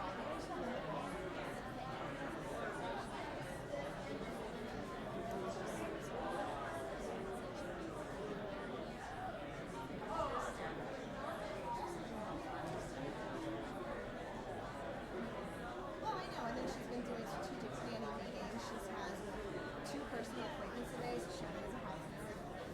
She's been doing stuff. Why are you doing this? I need you to work on these things. She always did staff for like I know. Well, I'm gonna jump on here real quick and log into the site. I know.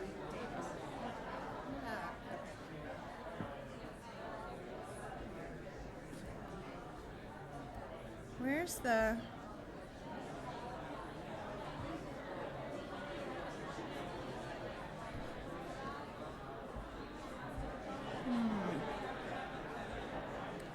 Where's?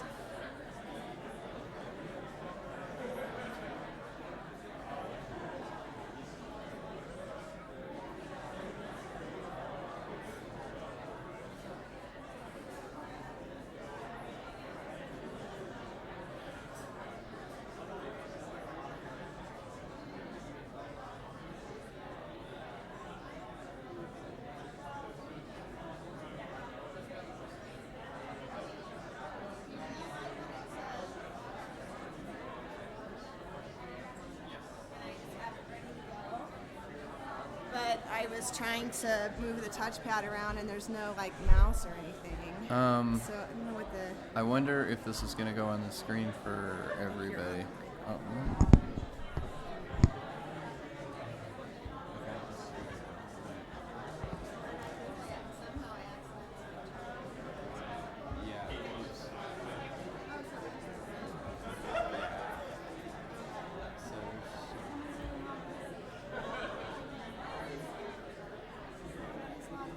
I don't know, but did you want to check it and see if...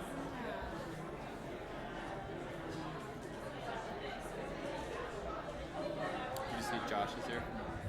No, I didn't. I don't even Dave? know what he looks like. Oh, he's the guy with the beard talking to Eric and Amanda over there with the green checkered shirt on. How was your meeting? Oh, it was good. Sorry, I can't. No. Yeah, I'll shut up. I just I'll shut up. just got an email from Kirsten today saying she's done nothing on Streams app. Mm-hmm.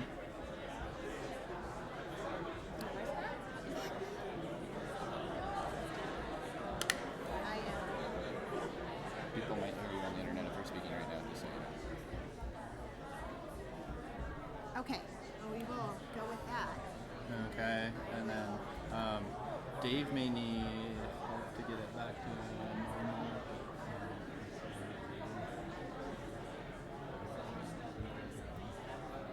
Does that give? Oh crap! I just hit that damn. Oh, cool. Excellent. Okay. So. Okay, so that's working. Okay, great. Now come here. Yeah, no. It was good, and then yesterday there was a snap where Fire? That's scary. You weren't on the flight that was. No, it was the one that was supposed to pick us up. So that one they had this shelf, and then so it was really late, and I was like, I don't know, I think y'all got played.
The non-untrue utterance.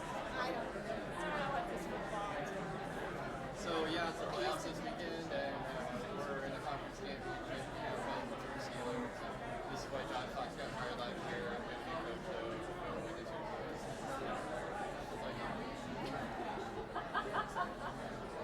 Hey, man, it's starting. I guess that's he's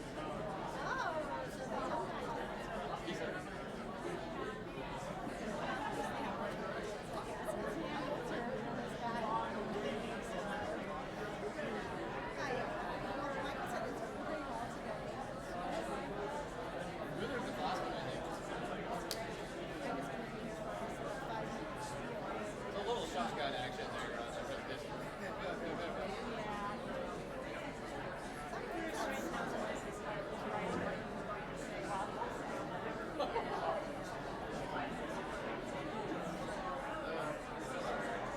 What are you starting in? What stadium?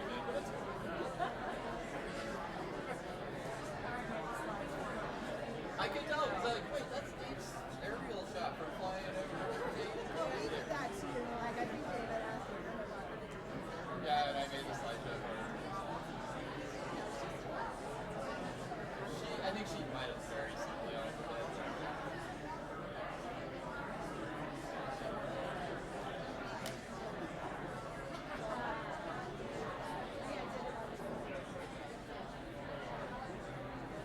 And everything else work okay? And the features like, hey, let's take the network down.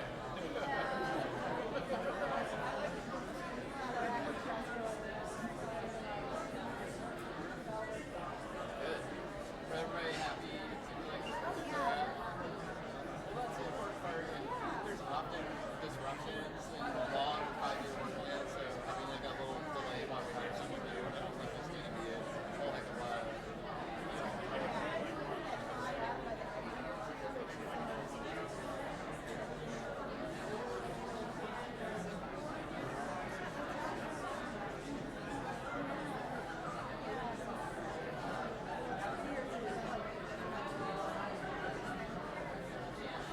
Sounds like they kind of want to make sense.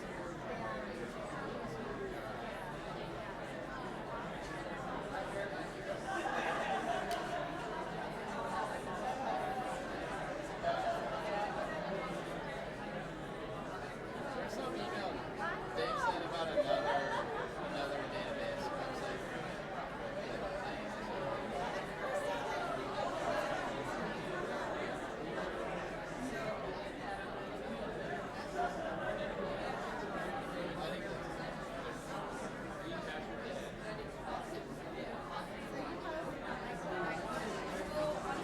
Don't like the way?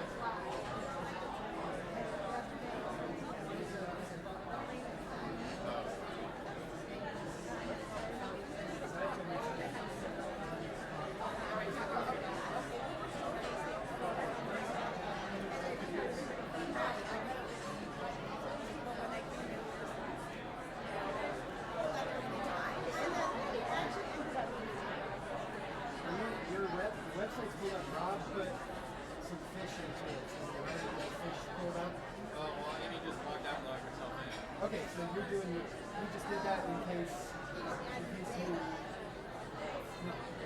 just put in some things so that it would be ready to go. So you're good. So you got everything. Okay. I'm gonna just Do a little tweak here. You only have 5 minutes. Oh, God.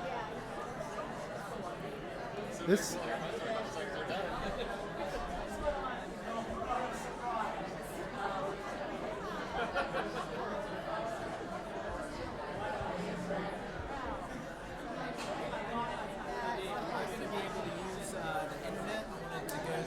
Yes. Colorado Wetland Information Center whenever I give my presentation, just to Yes. it's like a repository of information. So That should work just I fine. haven't seen other people use it, so maybe I'll be the guinea pig. See how it goes. Yeah, Amy will be doing the same. I think Amy will have it going before you.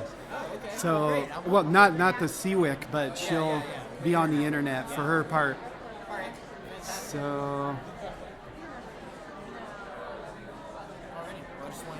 yeah, that should work just fine. You bet. Thanks. Trying to start stuff.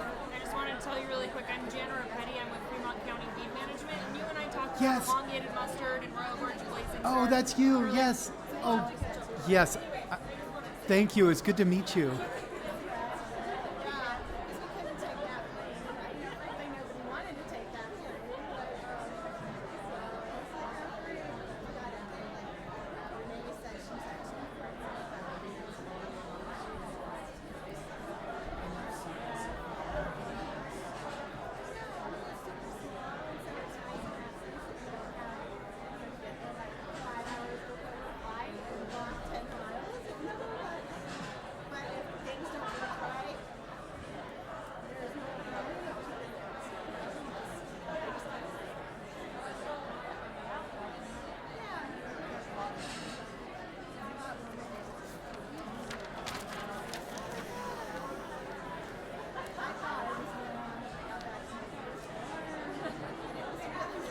Okay, I'm going to call everybody back now. It's amazing how fast you can blow through 25 minutes when you're among all of your friends. Oh, thanks.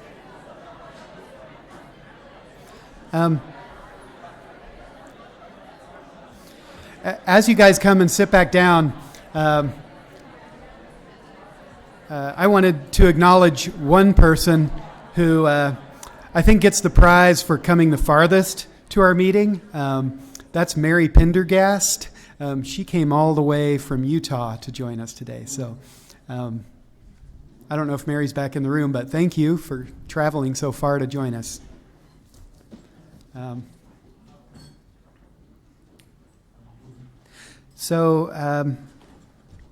Let's just go ahead and go back into things, let people continue with their presentations. We have 6 more coming up in the next 50 minutes.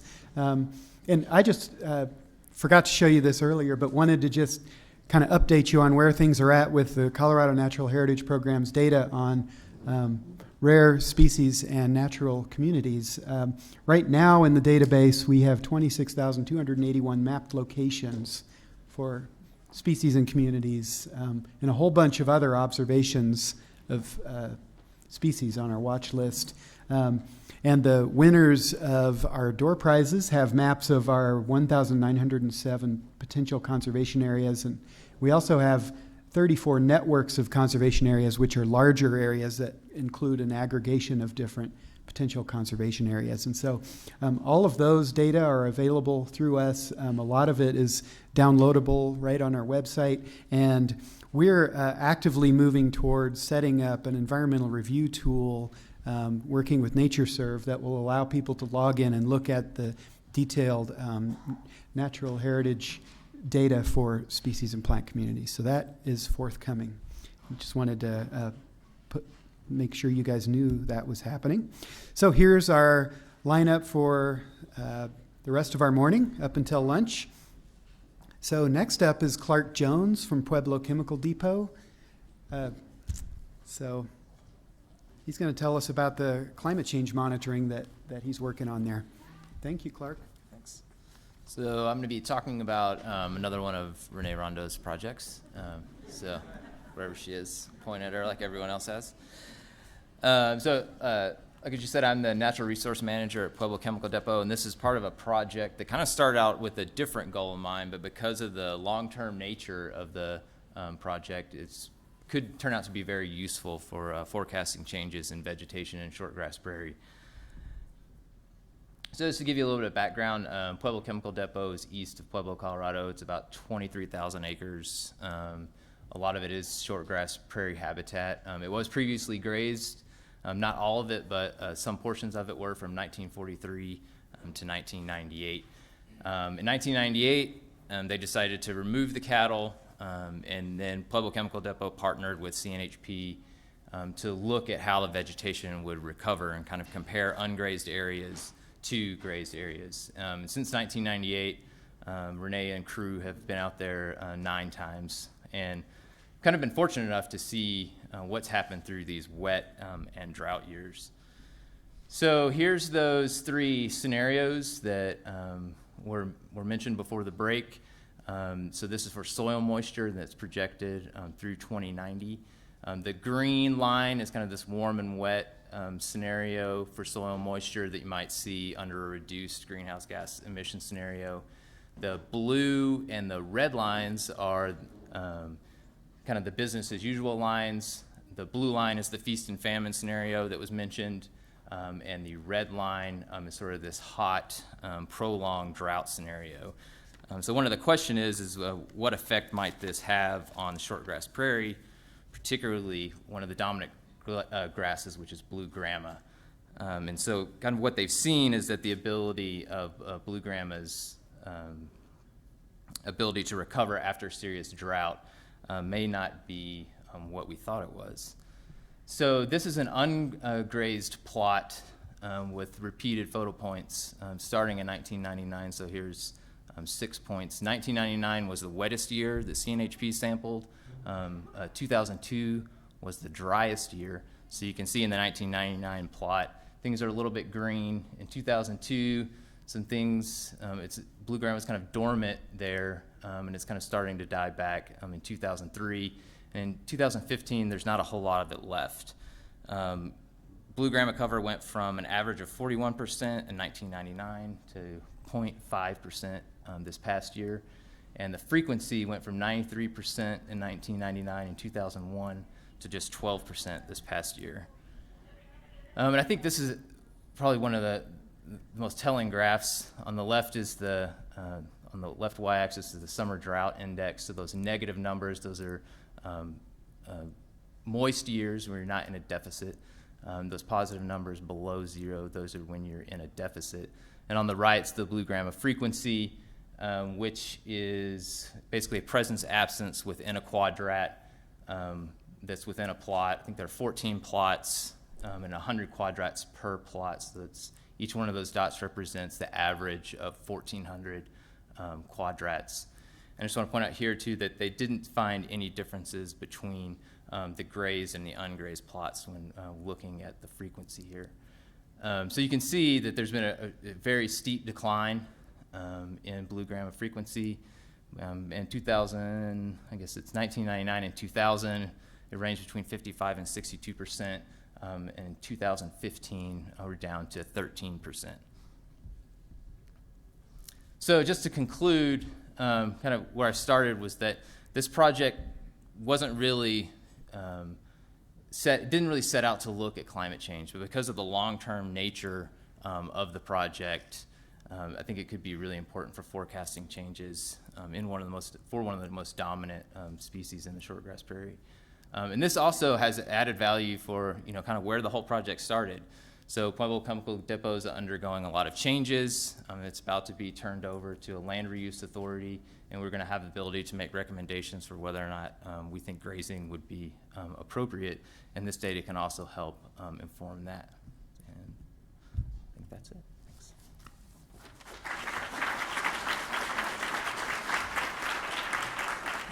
Thank you so much, Clark. That's a really interesting example of how monitoring projects can turn into something that you didn't expect them to be.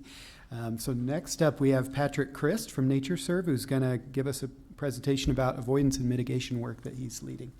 Thanks, Patrick. Thanks, Dave, and thanks for the opportunity to present today. Just move right along, not much time. Just want to acknowledge co-authors there. I was more like idea guy and cheerleader. CNHP did most of the heavy lifting on this. To my knowledge, Renee did not work on this project. So. And of course, acknowledging Pikes Peak COG, our client and collaborator over many years, being real innovators nationally in transportation and conservation integration. So objectives of this project, we wanted to identify potential conservation impacts, but also opportunities. All of this in support of mitigation better, providing conservation outcomes, developing a framework to collaborate around mitigation needs, streamlining the transportation permitting process, and integrating planning and decision-making among agencies. So this term, Integrated Regional Mitigation Plan, is also known in some circles as RAMPS, Regional Advanced Mitigation Planning. These address all the impacts of long-range transportation plans, so it's not meant to be a project-by-project approach. The plan itself is, in reality, a database that is suitable for doing dynamic queries, so it's not a static map. And it links individual projects with their expected impacts and then to a set of places, candidate sites that can provide off-site mitigation. And these places can include existing conservation areas that could benefit from mitigation dollars providing restoration, planned priority areas. We heard about swaps, for example, so these different priority areas that need funding to be protected, and then also areas that need acquisition or restoration from partners. And so everybody knows geography. We're talking about Colorado Springs, MPO, and just quickly, high-level methods. First, we created a regional ecological framework. You'll see an image of that. Conducted cumulative effects assessments. Identified additional values to attract mitigation to otherwise equivalent sites. Scored areas for their overall value. Calculated the mitigation value scores for each of the sites, and then made the database available to the partners. So the greens are the regional ecological framework. So that's basically a weighted overlay of the conservation elements, so the species and habitats and ecosystem types of interest, and weighted by endangered species presence. So the darker the color, the higher the value. That was intersected with the 200 plus transportation projects. And so this is just indicating the colors from blue would be no mapped impacts, up to the darker oranges and reds would be increasing numbers of impacts on species of interest. Then we have the project impacts database. So each row would be a project and then statistics about its impacts, and then this overall impact score. There's a process then to identify the opportunity areas that basically gets at, are there options for the mitigation? Is there more than one site? If not, that's an irreplaceable site is required for the mitigation. If there are options, that's where these other values kick in. So ecosystem services, recreation value, proximity to existing protected areas, and so on, all feed into that in-ramp database. And so just to give one example, this is for Playa. So all of those square mile sites that you see that are colored are all candidate areas, but the darker the color, the more additional values there are that it can contribute. And so just some conclusions. There is a paper available if you're interested in all the nitty-gritty methods. Come see me and I can arrange to get you a copy of that. NatureServe is taking a lot of the great work that Michelle in particular and her group did to develop some methodology coupled with other tools that we've developed to build a mitigation planning tool that can automate a lot of this work. We're interested in assisting more Colorado communities with this process, and you could look to Lee Gruneau and I as points of contact if you want to learn more. Thank you.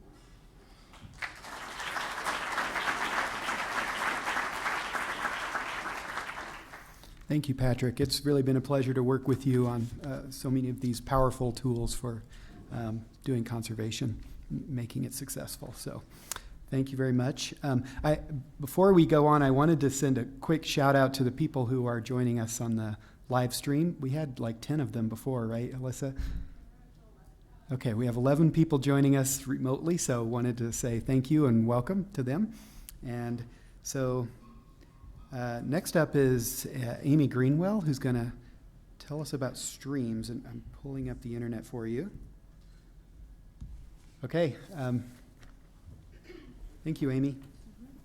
I should just say that we don't have our streams partners here because of a conference that was in Durango that they're pretty much all at, and so Right. Amy flew right back, and here she is to tell us about it.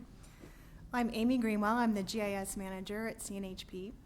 And we've been working with the BOR and the Upper Colorado and San Juan recovery programs to develop this online database for endangered fishes for their pit tag data. So currently, before this site was designed, They had some biologists in each of the programs that had generously donated their time to collate data.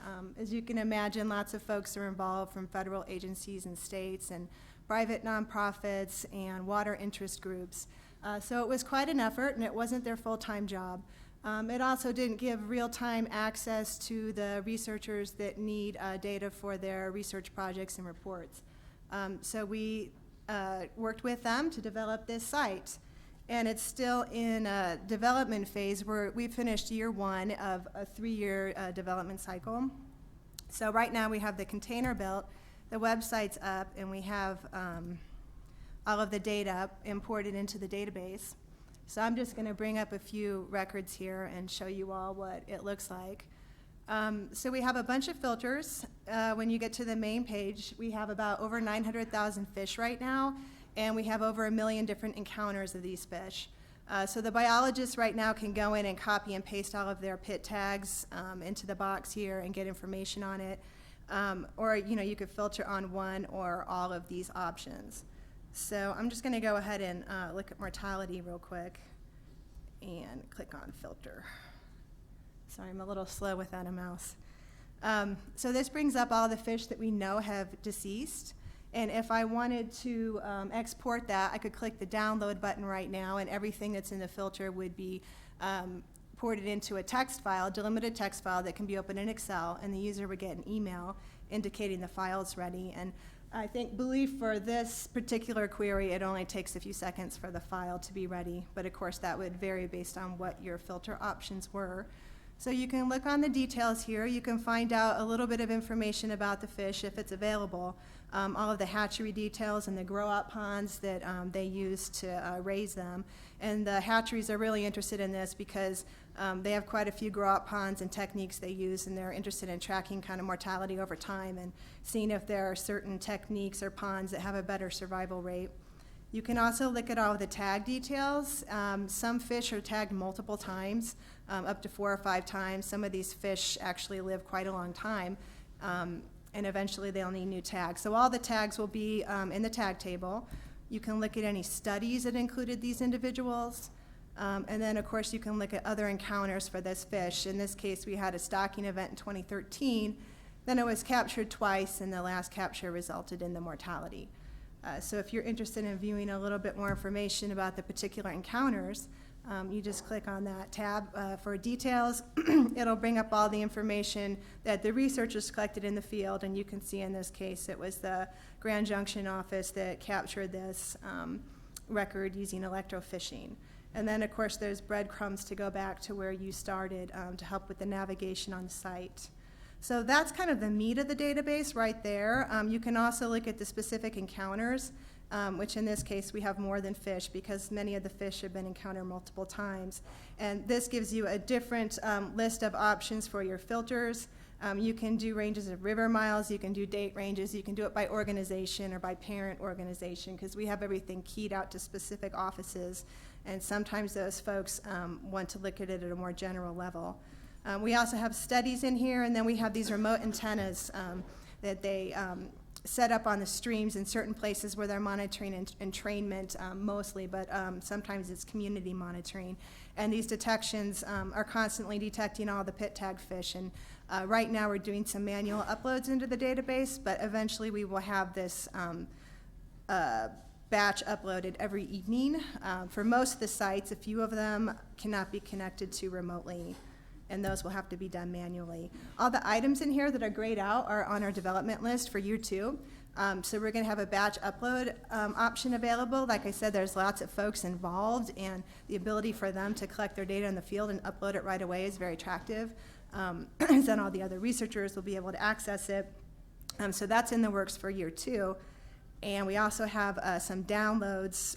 Eventually we're going to have an advanced query builder where you can kind of cherry pick the fields that you're interested in downloading, and you can also use some popular functions. And in the meantime, we have some popular downloads already set up. You can put your queries in and hit download. In this particular case, the cross basin one was very interesting because the folks didn't realize that the fish could actually travel between the San Juan and the Upper Colorado Basin, and it turns out that they do. So that was kind of spawned the interest in getting this data set going, because it took them a long time to realize they had fish in both basins. So I believe I'm out of time. If you would like to know more, please contact me, or if you have a bunch of data you would need database solutions for, we're happy to help. Thank you.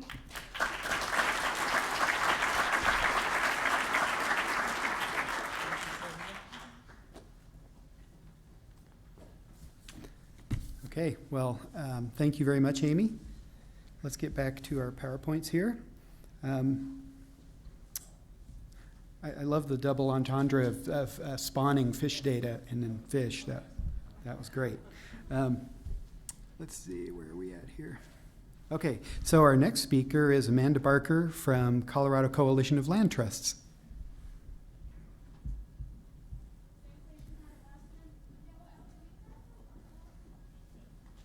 Let's see, there we go. Good morning. My name is Amanda Barker with the Colorado Coalition of Land Trusts. Our organization is a statewide group that membership coalition. We have 33 member land trusts that work in specific regions, statewide, even national groups, 11 local governments that are municipalities and county groups, as well as 31 professional groups, lawyers, appraisers, tax credit brokers, all working on private land conservation issues here in Colorado. We have two major programs, one being our education annual conference. Many of you may be interested, get in touch with me. That's coming up in March. But our other main focus is in policy work. Our members work pretty consistently with local and county decision makers, and our land trust work with county commissioners, all sorts of different groups, and then we work with the statewide delegation at the state legislature and our congressional delegation in Washington. So what is COMAP in all of this? COMAP is a database that gets into all protected areas that includes conservation easements that a lot of our members work in. So we got looped into this work almost a decade ago, and I've been working with Michael Menefee in particular in getting some of the new launch. So not only can it be helps with policy decisions and how that works from the local level to the national level, COMAP can be a source in planning, research, management, education, tourism, appraisals, all sorts of things. But it really is key to keep this updated and ever corrected with the ongoing changes that is happening with protected lands here in Colorado on all different scales. So the COMAP is now going to be launching into version 10, and that is set to happen in March of this year. The difference that they're moving into a subscription service at this point. The idea behind that being there's going to be ongoing real-time input from community members that include everyone in this room and beyond to update and improve the data that is in the system. It's also going to be living online where for the decision makers that I'm dealing with, they don't have to understand how to use ArcGIS. They don't have to understand how to use these complex geodatabases that many of you are probably much more well-versed in than I am. I want to touch that they are looking to get upwards of 100 subscriptions, and that's the level that would get to ongoing sustainability with this program. Fees range from $150 to $500, and I'm sure we can get more information to any group that would be interested in supplementing the departments that you guys are working with on a day-to-day basis. These subscriptions are going to be kept very low because we're also going after larger sponsorships that range from $1,000 to $5,000, and would love to talk to you guys about that as well. There are a couple slides that I want to show you of just what it looks like to have an interactive website. There are parameters on the left-hand side that you can set to really drill into the type of data that you might be interested in looking at with these protected lands. Let's see, you can zoom to a location, do keyword or agency searches. You can suggest edits or additions to be put into the system, and those would be reviewed by CNHP after you logged in. There's also a way to actually share your outcome, which is just a fantastic tool that I'm going to be making use of with some of our state legislators.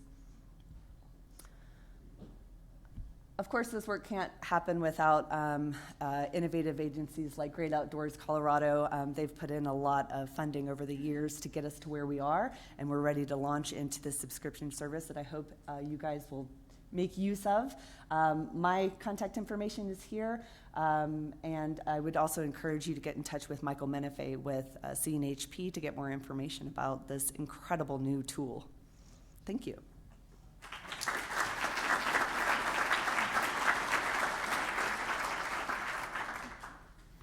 Thank you, Amanda.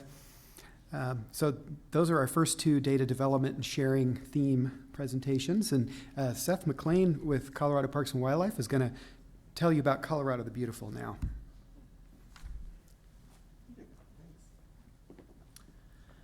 Hi, I'm Seth McLean. I'm the GIS Unit Manager with Colorado Parks and Wildlife, and I'm also the second to the last speaker before lunch. So I will try to keep this short. We see the man who started the reason I'm up here, at least to discuss this, which is Governor Hickenlooper. And he rolled out this Colorado the Beautiful vision. And since then, he's been trying to figure out what all of our roles, at least those of us in state government and in the private sector, are in the vision. And so the reason I don't have any slides other than this is because it's maybe easier just to talk about the vision. And the vision is that within a generation, all Coloradans will live within 10 minutes of a park, a trail, or a vibrant green space. And there you go. You're done. Well, there's all sorts of components of that. Obviously, there are issues with open space. There are issues with trails. There are issues with potentially transportation, because 10 minutes of what? 10-minute drive, 10-minute bus ride, 10-minute bike ride, 10-minute walk. So there's all sorts of components that have gone on to that. Specifically now for Department of Natural Resources and specifically for CPW, one of our marching order has been to pull together all the trails data, because of course we have to know where all the trails are to figure out if everybody's within 10 minutes of them, right? So you got to have the data there. And Governor Hickenlooper is a big GIS guy, and he assumes, well, people just have all this trails data, right? And well, but this is true. Well, then you just pull it all together, right? Well, not quite so easy. So we're working across the state. We've already got, almost 200 data sets. But obviously, when you're talking about trails data, you're talking about the major federal partners, Forest Service, BLM, National Park Service, more minor ones. Fish and Wildlife Service has some trails on a couple of their refuges. And then, of course, you have all the counties, you have all the municipalities, and needless to say, you also have, a ton of different data formats. And you also have to track down everything, because you can ask people to send you stuff, and they'll send you stuff, but then you'll realize, well, you're missing this county or that county, and it's like, well, but I walked on that county's trail last week, so I know they have trails. So a lot of what we've been trying to do is figure out the data ingestion.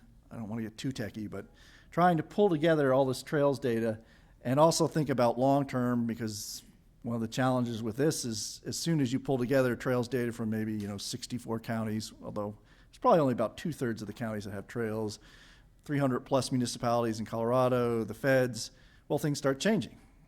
And then you also have people asking about questions about bike trails. Well, bikes are interesting because you have parts of things where you have trails you can go on, and then you have actual roads which have bike lanes on them. Well, from a GIS standpoint, now you're dealing with two totally separate entities in the same area. You're dealing with the transportation people, and then you're dealing with the parks and open space or trails people. So that's another challenge to pulling together data, is like, well, what trails do you want to focus on? There are some folks who are interested in OHV trails. And we say, well, that's true, there are OHV trails, and Parks and Wildlife has money from the registration of OHV vehicles to do OHV trails, so they're something that we should look at as well. So what we are trying to do is to pull together as quickly as we can some prototypes, and a lot of it is data ingestion of trying to just pull together all this trails data, just getting a feel for what it even looks like. I mean, how many different data sets? Is it 500 data sets? Is it 1,000 data sets? And then how do you start to pull together? And to, at some level, have this by May, which is when the governor wants it all. So,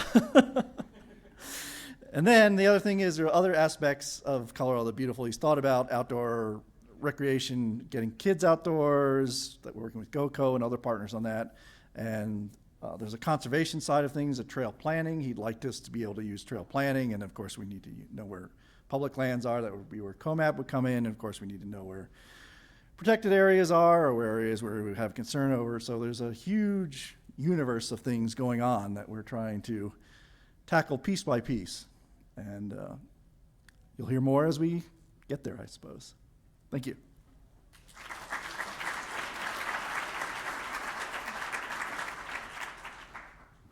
All right, well, I think Seth's got his work cut out for him there between now and May.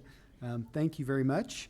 So our last presentation before lunch is Billy Bunch from EPA. He's going to talk with you about Colorado's Wetland Information Center on our wetland theme. So as Dave said, my name is Billy Bunch. I'm with EPA Region 8's Wetland Program in Denver, Colorado. Really the goal of our non-reg wetland program is to connect local land use decision makers with the tools and information that they need to make informed decisions about how to protect, restore, and conserve the wetland resources that they have. So today I'll talk about a number of products that we've collaborated on with the Colorado Natural Heritage Program. And to start, one more. There we go. Many of y'all, if you do wetlands work in the state of Colorado, are very familiar with this book right here. It's quite thick. It's a nice heavy book to carry into the field to get your weightlifting in. But it's very user-friendly. So this book is very different than your normal taxonomic keys.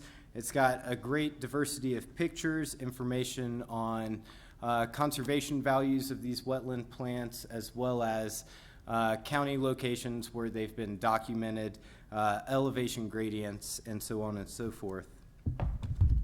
Additionally, there have been pocket guides that have been developed. This one is for the Eastern Plains, quite a bit lighter, and if you know you're going to a specific location in the Eastern Plains, this is a much better book to take out. I believe this book and this book are both available today, maybe, from the Colorado Natural Heritage Program. Pairing with these books have been a number of plant identification trainings across the state of Colorado. Those trainings have been very popular with a wait list associated with each of them. I have to give a shout out to Denise Culver and Pam Smith for their amazing work together to put on those plant identification trainings. If you haven't been to one, I definitely encourage you to get out there and get into one, because Pam and Denise are a rock star duo. To push these plant field guides a little bit further, the Colorado Natural Heritage Program has developed a wetland plant identification app for the state of Colorado. This app is analogous to this book, but instead you'll be able to access all of this information and more through your iPhone or Android phone. So if you were to open up the app, which is now available on Android, it's still in review at the App Store for the iPhone. The picture on the far left is going to be the opening screen. The second picture shows you a list of plants and some of the basic information that you can see when you access the Wetland Plants button there that's on the introductory page. So you've got your scientific name, common name, plant family, and then the classification. If you were to select an individual plant from that list, you'll see a variety of information that's also contained in the paperback version of the Wetland Field Guide. Probably the most interesting aspect about this app is this middle picture you see right here, which has the National Wetlands Inventory mapping data for the state of Colorado. And just like Google Maps, you'll be able to see where you are in relation to the National Wetlands Inventory. So this is incredibly powerful, as well as on the very bottom of that second picture, you'll see 3 different buttons that you would be able to click within the app. The one on the far right is plants, and that would allow you to see what plants occur in the county that you're actually in. So thereby you're reducing the number of plants that you could potentially be dealing with.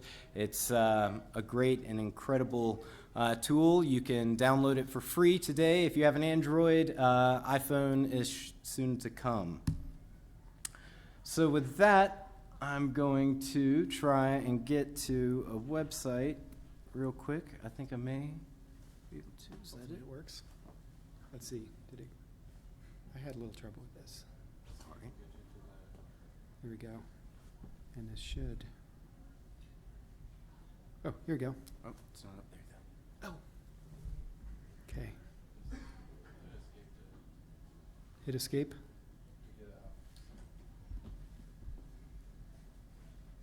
Oh, it's still on that. Sorry for the delay right before lunch. It's okay. We'll get this. Shoot. It won't turn itself off. I will do so. Oh, there you go. There we All go. right, thank you. So, with the help of multiple funding partners, the Colorado Natural Heritage Program has put together the Colorado Wetland Information Center.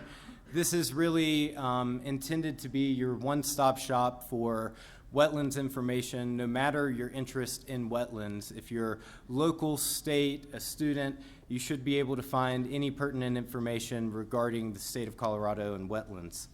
So if we were to look down here, if you can see my cursor, there's a link for classification. This is pretty basic information about ecological classifications of wetland types in Colorado. For example, what types of wetlands occur in what areas.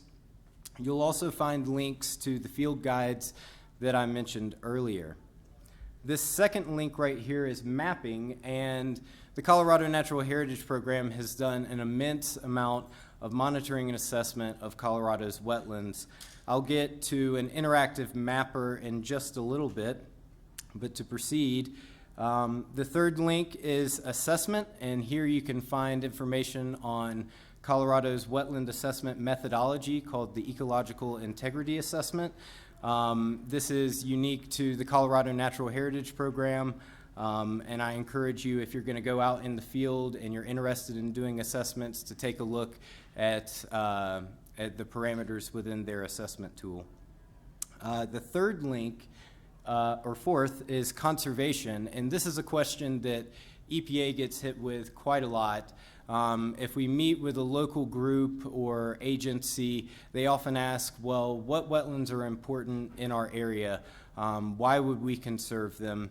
And if you follow that link, it will take you to a number of county-level surveys of wetlands that have a host of information to help you make informed decisions about what wetlands you should conserve in the face of zoning and development and things of that nature. The fifth link is regulation. It gives a brief explanation of the federal and state level regulations that protect wetlands. If we scroll down just a little bit, you'll see wetland publications. This is a link to all of CNHP's wetland publications. There are landowner resources and educator resources. The educator resources should be really good for anywhere between kindergarten all the way up to high school level information about wetlands. And so with that, let's get to another flashy tool that's been developed by the Colorado Natural Heritage Program, and it is the Colorado Wetland Inventory tool. So when you load it up, it will automatically have, you can see a grayscale version of the National Wetlands Inventory. You've got river basins and counties mapped out. On the right here is basic information about the layers that are contained within the map. I think this tool is an incredible compendium of information on wetlands in Colorado, visually displayed. It's easy to show people what you're talking about in relation to wetlands. So if we were to X out of this, take a look at our list of layers. Obviously, you can toggle back and forth between displaying river basins, same with counties. We are going to take the wetland mapping off. You have riparian mapping that's been conducted by Colorado Parks and Wildlife, and so these show the quadrats where that mapping is available. You have mapping of the fin locations, playa locations, wetland data summaries. This is a very interesting layer where you can take a look at what river basins have had wetland summaries conducted, wetland assessments. Running out of time, so I'm going to have to blast through this a little bit. A lot of people have talked about the potential conservation areas that have been mapped out by Colorado Natural Heritage Program. This tool has filtered those to be just the wetlands. If you were to click on one of those shape files, you would see the report link, the mapping date, the designer, and the site name, the biodiversity significance as well. If we click down here, you can see a display, a color-coordinated version of the biodiversity significance of these wetlands. So if you're working at the county level, the state level, if you're a tribe, there is a host of information on this Colorado Wetland Information Center webpage. I encourage you to take a look at it. I'll be here for questions at lunch. Denise Culver, Joanna Limley, Pam Smith, Bernadette, everyone's been a great help, and I'm sure they'd be willing to answer any questions that you have. And with that, I will get out of your way between lunch and me. So thank you.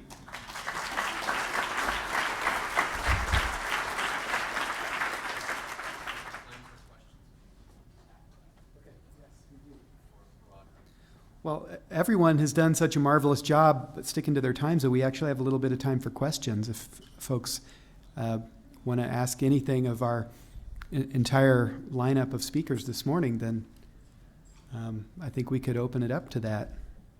Looks like we have about 6 minutes or so. Or is the question like, where are the tacos? Oh, yes. Well, I have a question that maybe the CNHP wetlands staff can answer. And I'm wondering, since we now have a Colorado water plan, if you all had input into that, and maybe we can think in the future how we can all coordinate with that plan and those features that are important to us.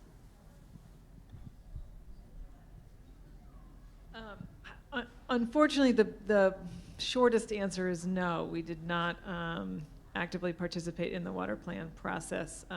I think we should in future efforts. I think in certain river basins, the basin roundtables are more aware of our work. The North Platte Basin Roundtable actually funded a county survey a number of not so many years ago, 5 years ago, 6 years ago. So there are individual basins that use our data more than others. So hopefully some of that information filtered in, but I absolutely agree that our use of water is instrumentally tied with our protection of wetlands. So we need to be more keyed into that. Thank you.